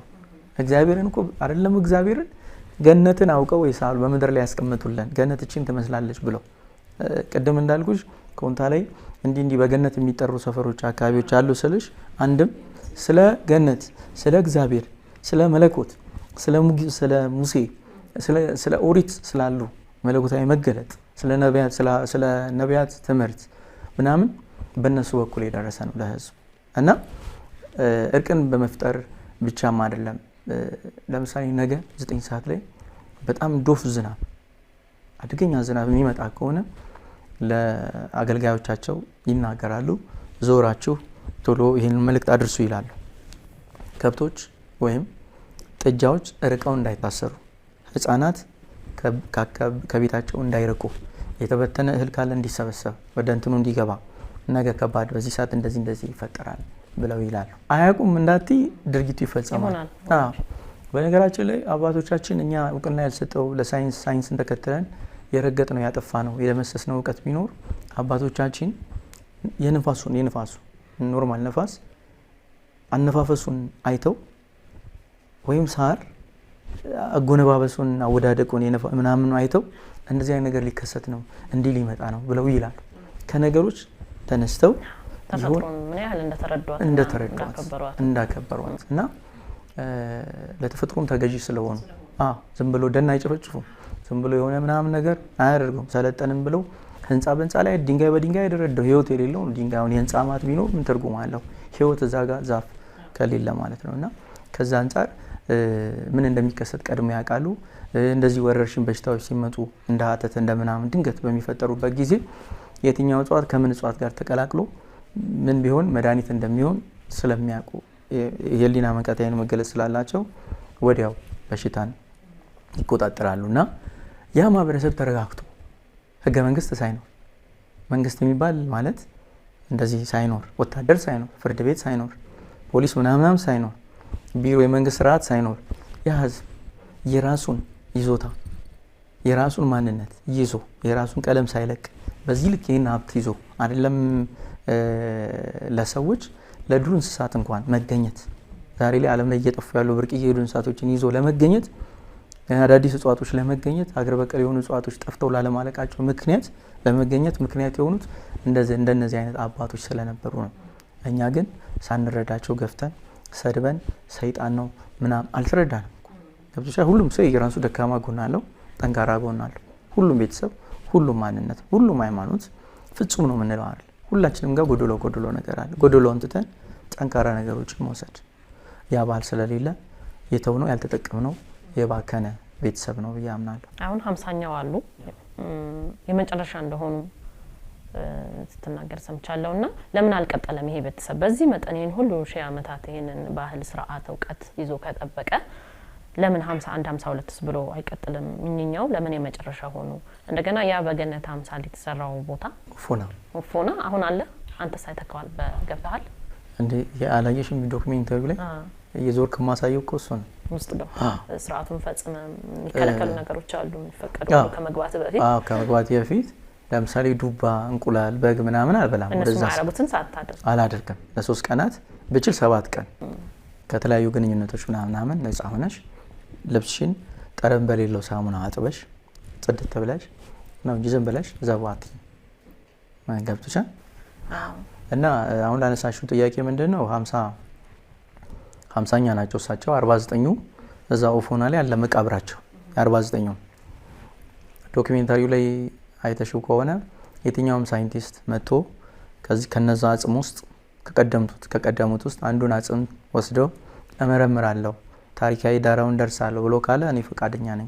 ዶክመንታሪው ላይ ያው ባላገሩ ዩቲዩብ ላይ ገብተው ይሉትና ሰዎች 50 መቃብር አለ እዛ ቦታውን 50 አንደኛው ብቻ ክፍት ነው። 49ኙ ያው የእሳቸውን ቅድመ አያቶች ያው የህሊና መንቃት መገለጥ ያላቸውን ያወቁ ምንላቸው አባቶች የተቀበሩበት ነውና 50ኛው መቃብር አለና የእሳቸው ምንድነው አንድ ማለት 51ኛ የእሳቸው እውቀት ለልጃቸው ከልጆቻቸው መሃል ለአንዱ እውቀቱ ማለት ያው እነሱ ከአንዱ ትውልድ ወደ አንዱ ትውልድ የሚያሽጋግሩት የራሳቸው እውቀት አላቸው።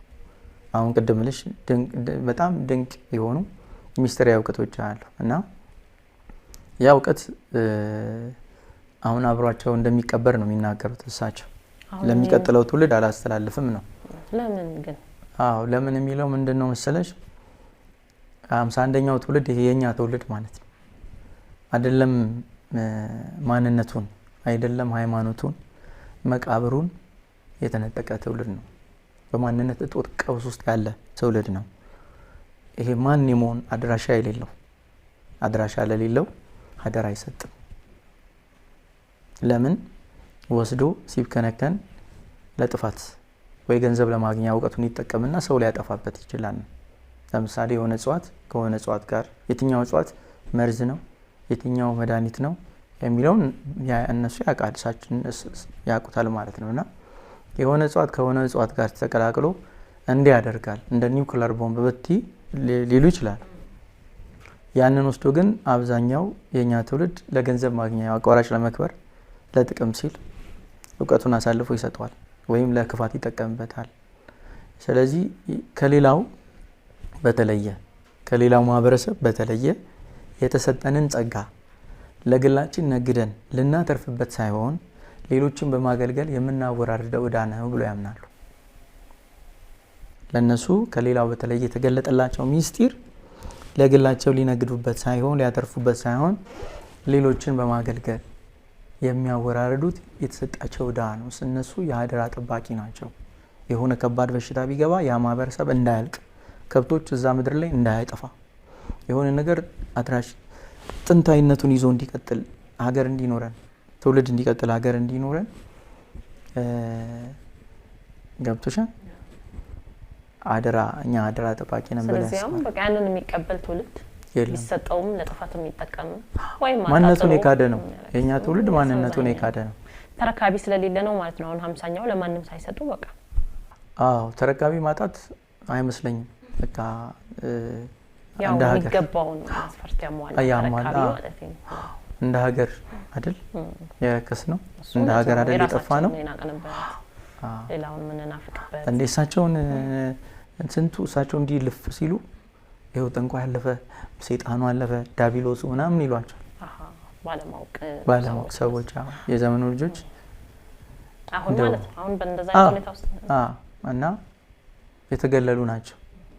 ለነገራችን ላይ ራሷ እስራኤል የምትባል ሀገር የተመሰረተችው ከ3 የዘር ግንድ ነው አይደለ? ባላም ጉልማሾና ፉጋቲስቶ የሚባሉ ናቸው አይደል? 3 የዘር ግንዶች ናቸው የመሰረቷት። እነዚህ ሁለቱ ጎሳዎች ባላምና ጉልማሾች ፉጋቲስቶችን ይነቃሉ። ፉጋቲስቶች ማለት መልከጥፎቹ ማለት መልከጥፎቹ ወይም ለምቦጫቸው ምናምን እንደዚህ ምናምን የሚባሉ አሉ አይደለ? እና የተናቁ ጎሳዎች ናቸው። እና እግዚአብሔር እነሱ በተናቀ ማንነታቸው ውስጥ ጥበብን ገለጸ ማለት ነው። ለነሱ ሰዎች እንደ እንስሳ ሳይሆን እንደ ሰው መኖር እንዲችሉ የራሳቸውን አብስለው እንዲበሉ መስሪያውን ምናምኑን ሲታመሙ መድኃኒታቸውን ትውልድ እንዲቀጥል ጥበብን የሰጣቸው ጎሳዎች ማለት ነው። አሁን የምናያቸው ቆዳ መፋቅ ፋቂ ብለን የምናገለው ፉጋቲስቶች ናቸው። ሸክላ ሰሪ የምንለው ፉጋ ማለት አሰበሻ በእኛ እንኳን አጠራር ፉጋ ነው የምትይው የሆነ አይነት ነገር እና ሸክላ ሰሪ እያንዳንዷን ጥበብ ግን የሚሰሩትን እንጠቀማለን አይደለ? ነገርም እኛ እንደዛ ነን። በቃ ለጥበብ ለእውቀት የሆነ አይነት መድኃኒት ቀማሚዎችን አዋቂዎችን ምን እንላለን? በጣሽ እንላለን። እና እነዚህ ፉጋቲስቶች በመላ ያንን የመለኮት የእግዚአብሔርን ጥበብ ተሰጥቷቸው በመላው ዓለም ላይ ተበትነው በእያንዳንዱ ሕዝብ ውስጥ ብሔርን መስርተዋል ወይም ዜግነትን መስርተዋል ማለት ነው። እስራኤልን ብትሄጂ ፉጋቲስቶች አሉ፣ ጥበቡን የሚሰሩ የተገለሉ ከማህበረሰቡ የተናቁ የተገፉ የተተው አይደለ? ለምሳሌ ፋቂዎች አሉ አይደለ? ፋቂ ቆዳ በጣም ይሸታል፣ ይዘገንናል። ደጎላ ይባላል እኛ ጋር እና ቆዳን ሙያው እያንዳንዱ ማህበረሰብ የሚይዘውን ጤፍ ከማሳው የሚሰበስበውን ጤፍ የሚያጉርበት የሚሸከምበት ወስዶ የሚሸጥበት ስልቻ በቆዳ የሚተኛው ቆዳ ላይ ነው። መቸላ ይባላል። የሚሰራው የጠፈር አልጋ በቅሎ ምናምን እያንዳንዱን እቃ ወይም ሉጋም ከሉጋም ጀምሮ ኮርቻ ምናምን የሚሰራው ሁሉ ነገር የሚሰሩ ከቀበቶ ከምናምን ከስለት መያዣ ምናምን ጀምሮ እያንዳንዱ ነገር የሚሰሩት በቀበቶ ነው። የቆዳ ውጤቶች ናቸው። ከጫማ ከምን ጀምሮ እነሱ አሁን እንትኑ ስለሚሸት ሙያውን ሲከውኑት በጣም የከረፋ የጠነዛ ስለሆነ ስለሚሸት ሰዎቹን በዛ ልክ ይጸየፏቸዋል ማለት ነው በሙያቸው ልክ እና እነሱ ግን የተሰጣቸውን ሙያ ጠብቀው ማንነታቸውን ትተው ማለት ለሙያቸው ሲሉ የተገፉ ማንነቶች ናቸው ሰዎች ናቸው። እኛ እኮ ሸክላ ሰሪ፣ አንተ አንጥረኛ፣ አንተ ብረት ቀጥቃጭ፣ አንተ ምናምን እያለን እዚህ ጋር ደግሞ ድንጋይ ህይወት ለሌለው የከበረ ውድ ማዕድን የከበረ ምናምን እያለን ለድንጋይ የከበረ የሚለውን ስም ሰጥተን በእግዚአብሔር አምሳል የተፈጠረን ሰው አንተ ምናምን አንተ አንጥረኛ እያለን የምንንቅ የምንገፋ ሰዎች ነን። ክርስቶስ ኢየሱስ የመጣው ዓለምን ለማዳን የመጣው ወደ ሰውነት ነው አይደል? ባለበት በመንበረ ጸባዖት ሆኖ በሚገርም ኃይል በሰከንድ ውስጥ አዳምን ከስህተት ሔዋንን ከሞት ማዳን ይችላል። አይችልም? ይችላል። ግን ምንድነው ባለፈው ማወርተናል። ሰው ለመፍጠር አምላክ ነው መሆን የሚጠበቀው። ማንም ሰው ሊፈጠር አይችልም ከአምላክ በቀር ማለት ሰው ራሱ የተፈጠረው ከህሊና ከመለኮት ድንቅ እውቀት ነው። ማህፀኗ አይደለችም፣ እጁ ነው የሰራችን ያሰበችን ህሊናው ናት አይደል? የእግዚአብሔር መለኮታዊ ማንነቱ ነው አይደል? ያቀፈችን እጁ ናት፣ ማህፀኗ አይደለችም። እንዳልኩሽ እኛ የተፈጠርነው ከመለኮት ድንቅ እውቀት ነው። የሰው ልጅ አልነበረም፣ ምድረ በዳ ነው። ካለመኖር ባዶ ቦታ ላይ ወደ መኖር መጥቶ ሰው ሲንቀሳቀስ ምንም የሌለበት ቦታ ላይ በጣም ተአምር አይደለም? ይሄንን ሰው የተፈጠረበትን መለኮታዊ ድንቅ እውቀት ሰው አያውቀውም። ለምን? ከዛ እውቀት በኋላ ነው ሰው የተገኘው አይደል? እግዚአብሔር መመርመር አንችልም የምንለው በቂ ማስረጃችን ነው። አሁን ዓለም ላይ እኮ ያልተሞከረ ነገር የለም። አሁን ስታየው በሳይንስ በቴክኖሎጂ ብዙ ነገር ፈጥረዋል፣ ብዙ ነገር ሰርተዋል። ግን የሰውን ልጅ ነፍስ ሊፈጥሯቸው እስካሁን ድረስ ሰውን ለመፍጠር አምላክ መሆን ይጠበቅብናል። አምላክ ካልሆነ ማንም ሰው ሊፈጠር አይችልም። ያንንም የፈጠረበትንም እውቀት መድረስ አይቻልም። ከሰው ሊና በላይ ነው። አምላካዊ አስተሳሰብ ነው አይደለ? እኛ ስጋዬ ነን፣ ምድራዊ ነን። መንፈሳዊ ብንሆንም መንፈስ አይደለም አይደል? እና አዳምን ግን ከስህተት ወይም ሔዋንን ከሞት ለማዳን ግን አምላክ መሆን ሳይሆን ሰው ነው መሆን የሚጠበቀው። ክርስቶስ ኢየሱስ የመጣው ወደ ሰውነት ነው ማለት ነው አይደል? እንደዛ እኮ ነው። እሱ ስልጣኑን፣ ኃያልነቱን፣ መለኮታዊ ባህሪውን፣ አምላክነቱን፣ ምናምኑን፣ ተአምር አድራጊነት ሁሉ ነገር ትቶት ወደ እመቤታችን ሰዋዊ ማንነት መጣ። እኛ ያልመረመር ነው።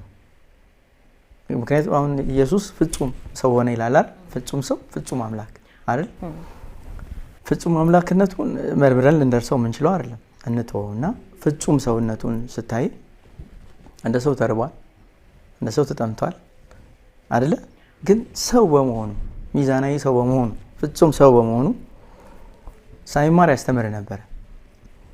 ሳይከፈለው ዝቅ ብሎ ያገለግል ነበረ።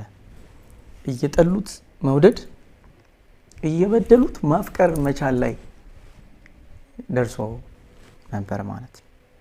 አንቺ ብትወጂው የሚመችሽን ሰው ነው አይደለ? ወይ መልካም ነገር ያደረገልሽን ነው።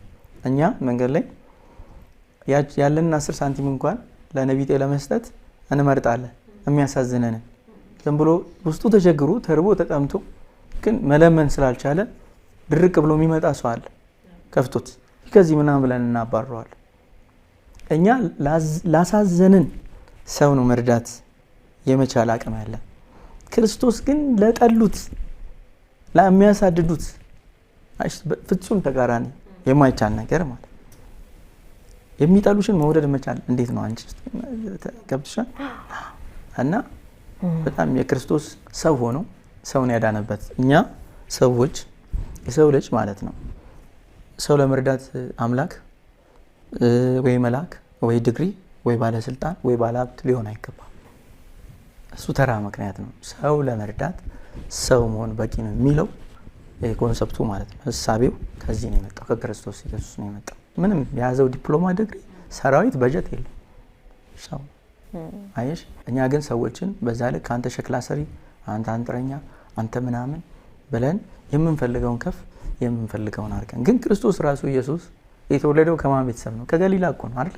ከገሊላ ከ12 ሐዋርያት አንዱ ብቻ ነው አይደል ከሌላ የተመረጠው። 10 እኮ የገሊላ ሰዎች ናቸው። የተናቁ፣ የተገፉ፣ የተተዉ ማለት ነው። ያሳደገው ማን ነው? ሰው የገሊላ ሰው። አዎ ቅዱስ ማን ነው? ዮሴፍ አይደል? ዮሴፍ ምንድን ነው? ቅርጻ ቅርጽ ሰራተኛ አይደል? የአፉጋቲስቶ የሚባሉ እነሱ ናቸው። ገብቶሻል? የተናቁ፣ የተተዉ ግን ጥበብን የሚሰሩ የሚያገለግሉ ሁሉንም እዛ ጋር ተመረጡትን ብታይ እያንዳንዱ ከፉጋቲስቶ ቤተሰብ በገሊላ ራሱ እኮ ሲመጣ በተናቀ ቦታ ላይ ሲወለድም አሁን በበረት ሄዶ የተናቀውን ነው መርጦ ያ ነው በቃ። እና እኛ ግን አሁን ላይ በቃ እያጥላላን ገፍተን ብዙ የተጎዱ ማህበረሰቦች አሉ እንደዛ። አሁንም ቢሆን ብዙ እውቀት ኖሯቸው ስድብን ፍራቻ የተደበቁና ለትውልድ ሳያቀብሉ እውቀታቸውን እንደያዙ ወደ መቃብር የሚሄዱ ብዙ አባቶች አሉ ተረካቢን በማጣት። ሌላው አስደናቂው ነገር ቅድምም ከደመና ጋር በተያያዘ አንስተናልና አንድ የተሰወረ ህፃንም እንዳለ በዛው አካባቢ ደሞም የጥንት ታሪክ እንዳይደለ ማለት አሁን ታላቅ ወንድሙ እንኳን በህይወት አለ የቅርብ ጊዜ ክስተት ነው ማለት ነውና እስቲ ስለሱ ነገርን በደመና የተሰወረው ህፃን እንዴት ሊሰወር ቻለ? አሁንስ ተሰውሮ ነው በዛው የቀረው? ምንድነው የተፈጠረው ነገር? እሱ ገንጂ ገነት የተራራማው መንደር ይባላል። ይሄ ደግሞ ሌላ ነው ማለት ነው። አሁን የቶ ቤተሰብ ሌላ ነው። የሚካኤል አካባቢ ደግሞ ሌላ ነው። ስለዚህ አሁን ደግሞ ይሄ ሌላ ነው። ገንጂ ገነት ድሮ ራሱ ገንጂ በራሱ በገነት ነው የሚመሰለው ስፍራ የሚጠራው። ቀደም በገነት ይጠራሉ ካልኩሽ አንዱ ቦታ ገንጂ ገነት ነው። ያ ገነት የተራራማው መንደር ይባላል። እሱ ጋር ሰማዕቱ ቅዱስ ጊዮርጊስ ጥንታዊ ማለት ነው ቤተክርስቲያን አለ፣ ገዳም አለ ማለት ነው። እና ሰማዕቱ ጫካ የሚባል ቅዱስ ጫካ አለ፣ ሰዎች የማይገቡበት ማለት ነው። ከነሱ ቤተሰብ 500 ሜትር ርቀት ላይ ገደማ ነው ያለው።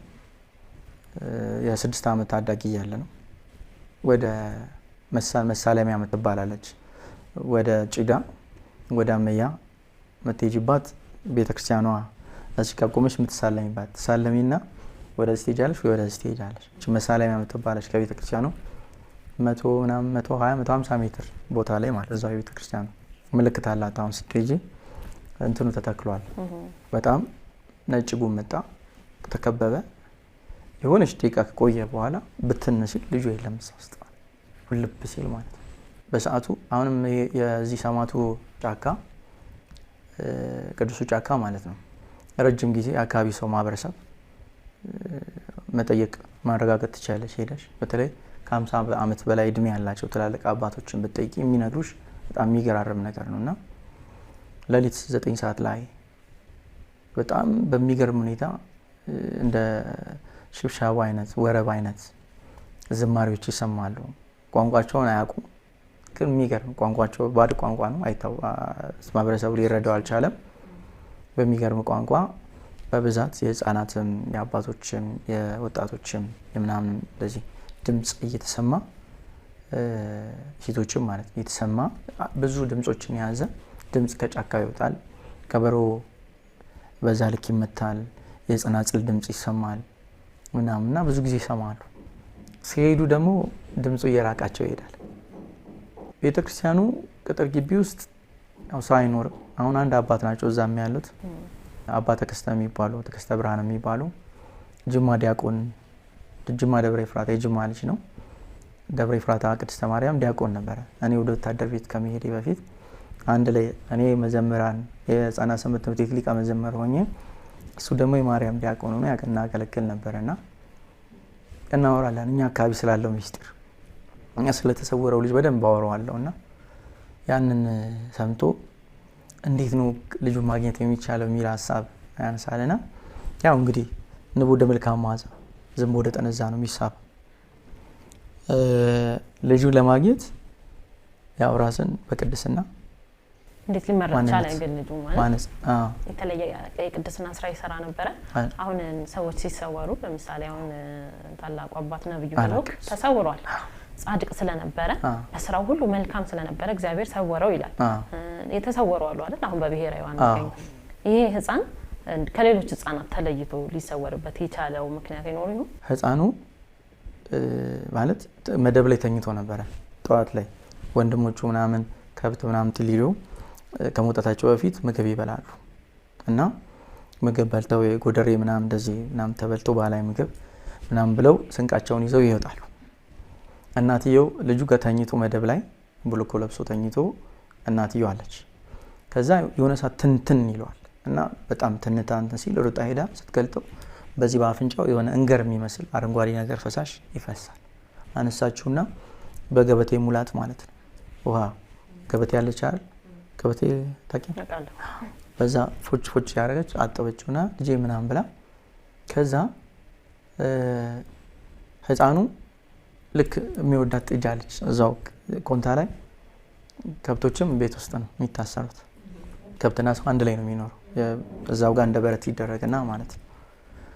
የከብቶች ትንፋሽ ለደም ዝውውር መድኃኒት ነው ተብሎ ይታመናል። ከብት ከሰው አይርቅም። የሚገርም እውቀትና ፍልስፍና አለና እሱ የሚወዳትን ጥጃ ስሟት ታይ ይላታል። ተነኮዬ መታይ ከሬና ቂዲና ጊዴስ ይላታል። እናቴ እኔን የሚፈልግ እንግዳ ደጅ ቆሞ እየጠበቀ ነው ሌር ነው ይላታል። ከዛ ልጁ ከመጀመሩ እንደዚህ አይነት አንደበት ህፃን ነው የ6 ዓመት ልጅ ተገርማ ትወጣና ስታይ የምታየው ቤት ያው በጎጆ ቤቷ በእንሰት ቅጠል የተከበበ ነው። የገጠር ቤት ይታወቃል አይደለ? በቃ በአረንጓዴ ምናምን በዶቂማ በዚህ በማንጎ ሙዝ ምናምን እንደዚህ የተከበበ ቤት ነው። እንሰት ቅጠል ነው እና ዞረች ልጁ ምን ሆነ ብላ አልገባት። በቃ ልጁ ነቅቷል ሲነሳ ማለት ነው። እና በጣም የሚገርመኝ ነገር መሰለሽ እሱ የሚያየው እሷ ማታየው በሰው ቅርጽ እንደዚህ የተመሰለ ደመና አለ ባይዞይ ማለት ነው። በነገራችን ላይ ገንጂ ገነት ከቀኑ 7 ሰዓት ጨለማ ይሆናል በጉም። ከዛ ውልብ ይላል እንደገና የሆነ ሰዓት ጭልም ይላል ወዲያው። በጉም የሚታወቅ ሰፈር ነው ኮንታ ላይ በጣም ሁሌ በጉም የሚከበብ ስፍራ ነው። እና ይሄ ልጅ በጉም ውስጥ ግን በሰው ቅርጽ የሚታየው ቅርጽ ነበር፣ አካል ነበር። ለምሳሌ የሆነ ሰዓት ላይ ፀሐይ መግቢያ ላይ ማለት ነው በጣም ደመና ቀልቶ የፀሐይ ብርሃን ወደ ቢጫን ወደ በጣም ከለሯን ቀይራ ደመናን ከኋላ ስታገኘው የሆኑ ቅርጾች እናያለን። እንደዚህ አይነት ነገር ሆኖ ግን በብርሃን ነው። ይሄ ብርሃን ነው፣ ደመና ነው።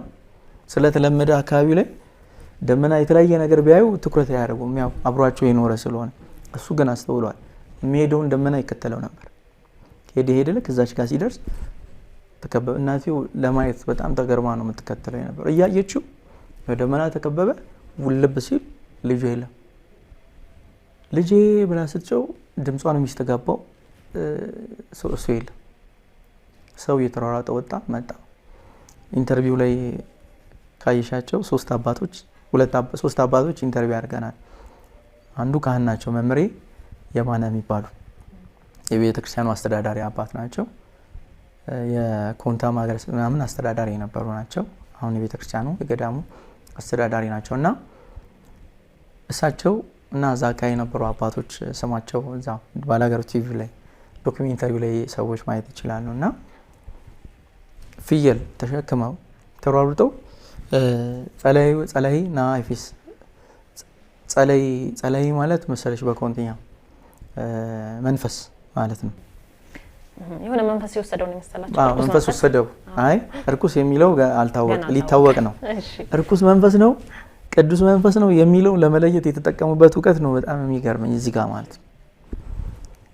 ጸለይ መንፈስ ሰብሮታል እያየሁት በደመና ነው ብላችሁ ጮች እናትየው እና እናትየው ድምጽ ደንግጣለች። በጣም ደንግጣለች። እናትየው ማመን አልቻለችም። በአመቱ ነው የሞተችው። ባይዘ ራሷን በምግብ በመናምን እየቀጣች ልጇ ያየ በጣም ወደ አለመኖር ወይ እንኳን ሞቶ የሆነ ነገር ቢሆን ወይ አስታሞ የሆነ ነገር ቢሆን እና ጸለይ መንፈስ ሰውሮታል ነው የሁሉም ሐሳብና መንፈሱ እርኩስ ነው ወይ ለማለት ፍየል ቶሎ ይምጣ ተብሎ ፍየል አመጡ። ፍየሉን ተሸከሙት። ፍየሉን እየቆነጠጡ ያስጨዋሉ እና እያስጨው ጫካ ውስጥ ገቡ ማለት ነው። ወደ ቅዱሱ ጫካ ወደ ሰማቱ ገቡ ማለት ነውና ያ ለካ ፍየል ሲጨው የሆነ ሰው መንፈስ ከሰወረው ይስበዋል ማለት ነው። በኃጢያን የርኩስ መንፈስ ከሆነው ገብቶሻል? ጉድ የሚገርም ነው። ፍየልንም የተጠቀሙት ለዛ ነው። የተጠቀሙት ለዛ ነው። እርኩስ መንፈስ ነው ወይ የሰወረው የሚለው ለማየት ነው። ፍየሉን እያስጨው እያስባሉ ቢዞሩ ጫካ ውስጥ ቢሉ አልቻሉም። ልጁ ሊገለጥ አልቻለም። ምልክት ድምጽ ሊወጣ አልቻለም። ስለዚህ የወሰደው እግዚአብሔር ነው። በቃ ተው፣ እግዚአብሔር ምክንያት አለው፣ የራሱ ምክንያት አለው ተብሎ ተባለ። እናትየው ሰው መቀበል አልቻለም። ያው እናትየው ቤተሰቦቿ በጣም ተደናግተዋል። ታላቅ ወንድሙን ኢንተርቪው አድርገነዋል እና ከዛ ከስንት ዓመት በኋላ ከተወሰነ ዓመታት በኋላ አንድ አባት የማይታወቀው አባት ናቸው። ልጁ የድኩላ ቆዳን የሚመስል ጨርቅ ማለት እንደዚህ ቆዳ አገልድሞ ለብሷል። ራቁቱ ልጁ በጣም ቀይ ነው። ሰውነተ ቅላተ እንትኑ ነጭ ወደ እንደ ፈረንጆች አይነት ገላ ነው ያለው እና ሰውነቱ የፀጉር ምናምን አውቅሎ በቃ ወጣት ልጅ ምናምን ነው። ዋሻ አለ፣ አንድ ትልቅ ዋሻ አለ፣ ቅዱስ ዋሻ አለ እዛው ገዳሙ ውስጥ ከቤተክርስቲያኑ ጀርባ።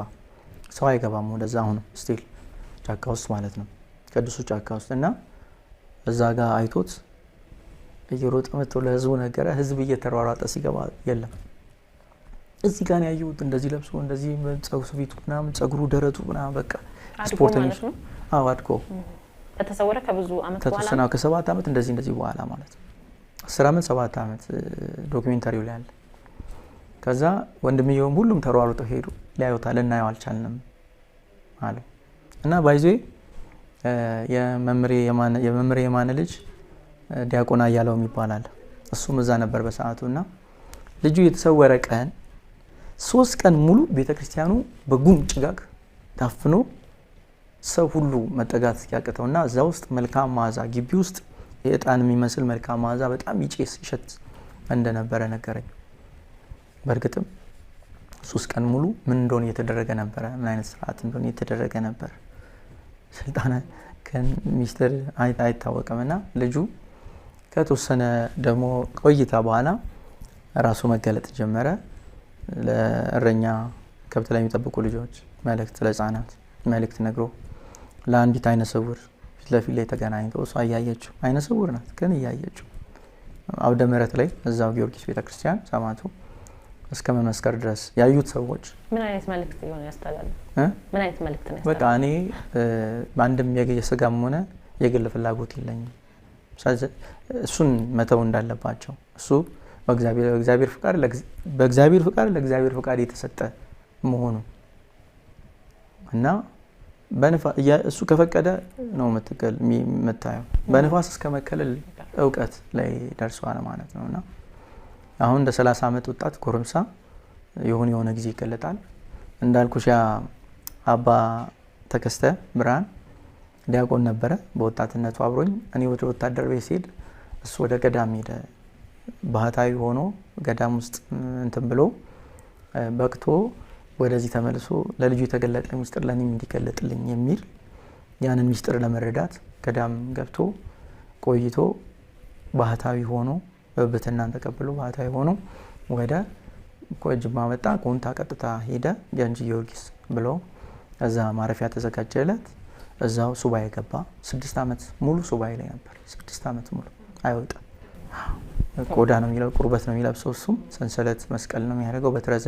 በትረ መስቀል አለው ዘንግ እና ብዙ ጊዜ ቆየ። ከዛ የሆነ ሰዓት ላይ 6ኛው አመት ገደማ ወደ ውስጥ ገባ ማለት ነው። ወደ ዋሻ ይሄ ማንም ወደማይገባበት ቅዱስ ዋሻ ገባ እና ጠፋ። ከዛ ያው መምሬ ማንም ነፍሳቸውን ይማር ሊቀ ትጉሃን መምሬ ታደሰ እዛው የገንጂ ሰው ናቸው፣ የሰበካ ጉባኤ ኃላፊ። ሁሉም ህዝቡን አስተባብረው ሱባኤ ማለት ምህላ ጸሎት እንዲደረግ እግዚኦታ ተደረገ። ተለመነ። በ3ኛው ቀን ወጣ። በ3ኛው ቀን ሲመጡ እንግዲህ ያው ሰውነታቸው ሰንበር ምናምን ተገራርፍ ማለት እንደተገረፈ ሰው ፊታቸው አባብጦ ምናምን ነው የመጡትና ምንድነው ደንግጧል። ሰው ምንድነው ተብሎ ቢጠየቅ አይናገሩም ነው የሚሉት። እኔ አሁን በጣም እንግዲህ አብረን ቂንጬ ቀቅለን አብረን በልተን አንድ ቤት ውስጥ ኖረናል ወደ 6 ወር ማለት ነው። ልጅ ሳለ ከኛ አሁን መንኩሷል። ከባህታዊነት ወደ መንኩስና እንደገና ሄደው አቡነ ተክለ ሃይማኖት ገዳም መንኩሰው ነው አሁን ተመልሰው እዛ ነው ያሉት። አሁን ኮንታ ላይ ብዙ ቤተክርስቲያን አሉ። አንዱ መጥምቁ ዮሐንስ ነው። ቤተክርስቲያን ያሰራሉ፣ እዛ ያድሳሉ፣ ይስላሉ። እንደዚህ አይነት ታላላቅ ቅዱሳት ስዕላትን ይስላሉና አሉ አምሳቸውና ስጠይቅ በተደጋጋሚ ጎተቡታለሁ የሆነች ሚስጥር እንዲነግሩኝ እሳቸው ያዩት ነገር ግን ያው ይስቃሉ። አይ ልጄ ይላል ለአንተ አይነገርም ለአዋቂዎች ነው እና እውነትም ነው። ለንደን ያለ ሰው አይነገርም። ቅዱሳን አባቶች ናቸው እና አሉ እዛው ነው ያቸው። ገርም ነው። የሚገርሙ ታሪኮች ናቸው እኮ አሁን እየነገርከን ያለው ያውም በዚህ በቅርብ አመታት ውስጥ የተፈጸሙ ማለት የአንድ ሰው እድሜ ያላቸው። ብዙ ጊዜ ኢትዮጵያ በእርግጥ ባስደናቂ ታሪኮች የተሞላች ናት፣ ግን ብዙዎቹ ረጅም አመታትን ያስቆጠሩ ነበሩና ይሄ አሁን ኮንታ ላይ ያለው ነገር ደግሞ አሁንም ማንም ሰው ቢሄድ ቢጠይቅ በቀላሉ የሚረዳው ነገር ነውና የሚገርም ነው።